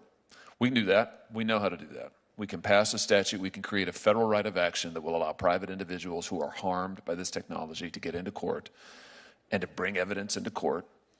And it can be anybody. I mean, you want to talk about crowdsourcing. We'll just open the courthouse doors. We'll define a broad right of action, private citizens, be class actions. We'll just open it up. We'll allow people to go into court. We'll allow them to present evidence. They say that they were harmed by, they were given medical misinformation. They were given election misinformation, whatever. Why not do that, Mr. Altman? I mean, please forgive my ignorance. Can't people sue us? Well, you're not protected by Section 230, but there's not currently, I don't think, a federal right of action, private right of action that says that if you are harmed by generative AI technology, we will guarantee you the ability to get into court. Oh, well, I think there's like a lot of other laws where if technology harms you, there's standards that we could be sued under, unless I'm really misunderstanding how things work. If the question is, are clearer laws about the specifics of this technology and consumer protections a good thing, I would say definitely yes. The laws that we have today were designed long before we had artificial intelligence, and I do not think they give us enough coverage. The plan that you propose, I think, is a hypothetical, would certainly make a lot of lawyers wealthy, but I think it would be too slow to affect a lot of the things that we care about, and there are gaps in the law. For example, we don't really Wait, you think it'd be slower than Congress? Yes, I do, in some ways. Really? Well, litigation can take a decade or more. Oh, but the threat of litigation is a powerful tool. I mean, how would IBM like to be sued for $100 billion? I'm in no way asking to take litigation off the table among the tools, but I think, for example, if I can continue, there are areas like copyright where we don't really have laws. We don't really have a way of thinking about wholesale misinformation as opposed to individual pieces of it, where, say, a foreign actor might make billions of pieces of misinformation, or a local actor. We have some laws around market manipulation we could apply, but we get in a lot of situations where we don't really know which laws apply. There would be loopholes. The system is really not thought through. In fact, we don't even know that 230 does or does not apply here, as far as I know. I think that that's something a lot of people speculated about this afternoon, but it's not solid. Well, we could fix that. Well, the question is how. Oh, easy. It would be easy for us to say that Section 230 doesn't apply to generative AI. Ms. Montgomery, I'll give you the last word. Important I'll yield, start. Mr. Chairman. You on the point of- suggested, Ms. Montgomery, a duty of care, which I think fits the idea of a private right of action. No, that's exactly right. And also, AI is not a shield, right? So if a company discriminates in granting credit, for example, or in the hiring process, by virtue of the fact that they relied too significantly on an AI tool, they're responsible for that today, regardless of whether they used a tool or a human to make that decision. I'm going to turn to Senator Booker for some final questions, but I just want to make a quick point here on the issue of the moratorium. I think we need to be careful. The world won't wait. The rest of the global scientific community isn't going to pause. We have adversaries that are moving ahead, and sticking our head in the sand is not the answer. Safeguards and protections, yes, but a flat stop sign, sticking our head in the sand, I would be very, very worried about. Without militating for any sort of pause, I would just again emphasize there is a difference between research, which surely we need to do to keep pace with our foreign rivals, and deployment at really massive scale. You could deploy things at the scale of 1 million people or 10 million people, but not 100 million people or 1 billion people. And if there are risks, you might find them out sooner and be able to close the barn doors before the horses leave rather than after. Senator Booker. Yeah, there will be no pause. I mean, there's no enforcement body to force a pause. It's just not going to happen. It's nice to call for it for any just reasons or whatsoever, but forgive me for sounding skeptical. Nobody's pausing. This thing is racing. I would agree. I don't think it's a realistic thing in the world. The reason I personally signed the letter was to call attention to how serious the problems were and to emphasize spending more of our efforts on trustworthy and safe AI rather than just making a bigger version of something we already know to be unreliable. Yeah. So I'm a futurist. I love exciting about the future, and I guess there's a famous question, if you couldn't control for your race, your gender, where you would land on the planet Earth, or what time in humanity would you want to be born? Everyone would say right now. It's still the best time to be alive because of technology, innovation, and everything. And I'm excited about what the future holds. But the destructiveness that I've also seen as a person that's seen the transformative technologies of a lot of the technologies of the last 25 years is what really concerns me. And one of the things, especially with companies that are designed to want to keep my attention on screens, and I'm not just talking about new media, 24-hour cable news is a great example of people that want to keep your eyes on screens. I have a lot of concerns about the corporate intention. And Sam, this is again why I find your story so fascinating to me and your values that I believe in from our conversations so compelling to me. But absent that, I really want to just explore what happens when these companies that are already controlling so much of our lives. A lot has been written about the FANG companies.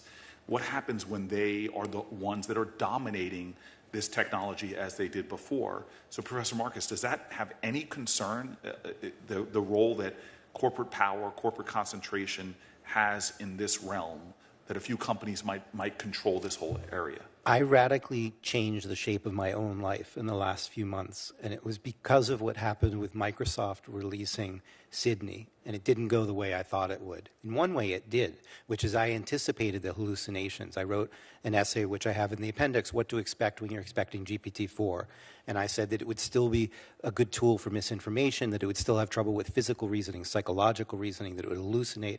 And then along came Sydney, and the initial press reports were quite favorable. And then there was the famous article by Kevin Roose in which it recommended he get a divorce. And I had seen Tay and I had seen Galactica from Meta, and those had been pulled after they had problems. And Sydney clearly had problems. What I would have done, had I run Microsoft, which clearly I do not, would have been to temporarily withdraw it from the market. And they didn't. And that was a wake-up call to me and a reminder that even if you have a company like OpenAI that is a nonprofit, and Sam's values, I think, have come clear today, other people can buy those companies and do what they like with them. And maybe we have a stable set of actors now, but the amount of power that these systems have to shape our views and our lives is really, really significant. And that doesn't even get into the risks that someone might repurpose them deliberately for all kinds of bad purposes. And so in the middle of February, I stopped writing much about technical issues in AI, which is most of what I've written about for the last decade, and said, I need to work on policy. This is frightening. And Sam, I want to give you an opportunity as my sort of last question or so. Don't you have concerns about? I mean, I graduated from Stanford. I know so many of the players in the Valley, from VC folks, angel folks, to a lot of founders of companies that we all know. Do you have some concern about a few players with extraordinary resources and power to influence Washington? I mean, I see us. I'm a big believer in the free market, but the reason why I walk into a bodega and a Twinkie is cheaper than an apple, or a Happy Meal costs less than a bucket of salad, is because of the way the government tips the scales to pick winners and losers. So the free market is not what it should be when you have large corporate power that can even influence the game here. Do you have some concerns about that in this next era of technological innovation?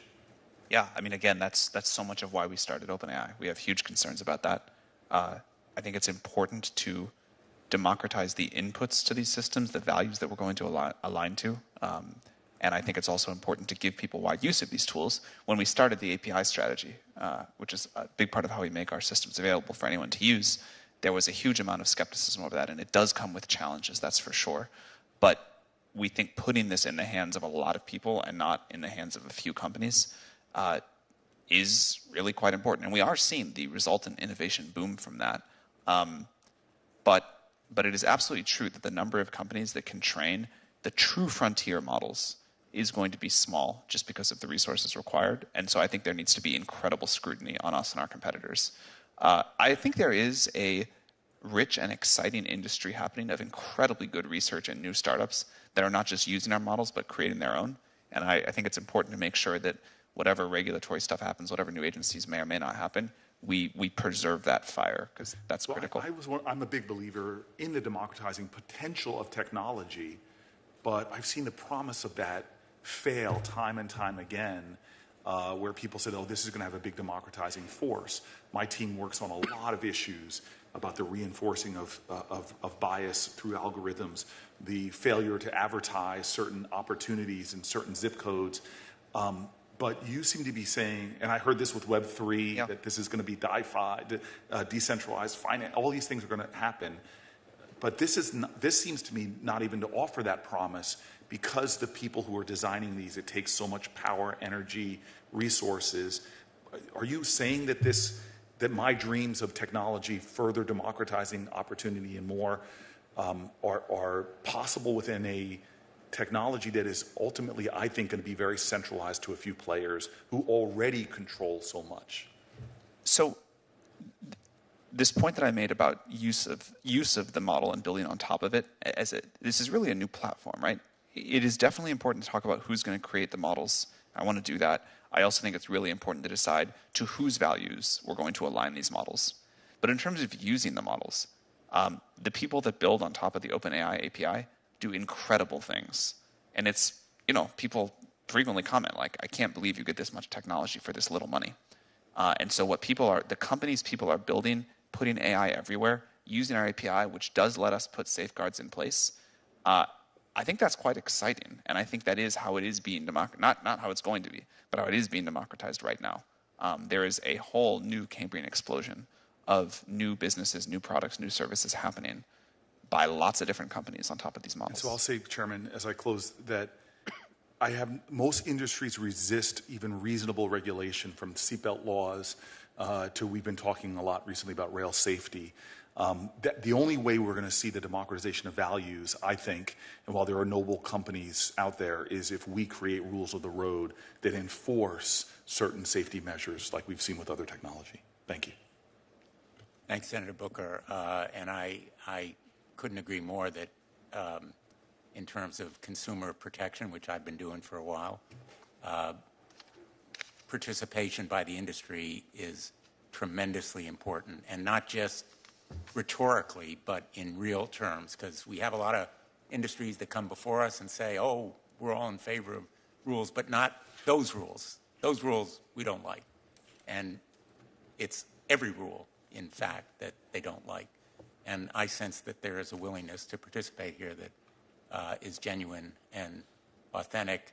I thought about asking ChatGPT to do a new version of Don't Stop Thinking About Tomorrow, because that's what we need to be doing here. And as Senator Hawley has pointed out, Congress doesn't always move at the pace of technology, and that may be a reason why we need a new agency, but we also need to recognize the rest of the world is going to be moving as well. And you've been enormously helpful in focusing us and illuminating some of these questions, and performed a great service by being here today. So thank you to every one of our witnesses. And I'm going to close the hearing, leave the record open for 1 week in case anyone wants to submit anything. I encourage any of you who have either manuscripts that are going to be published or observations from your companies to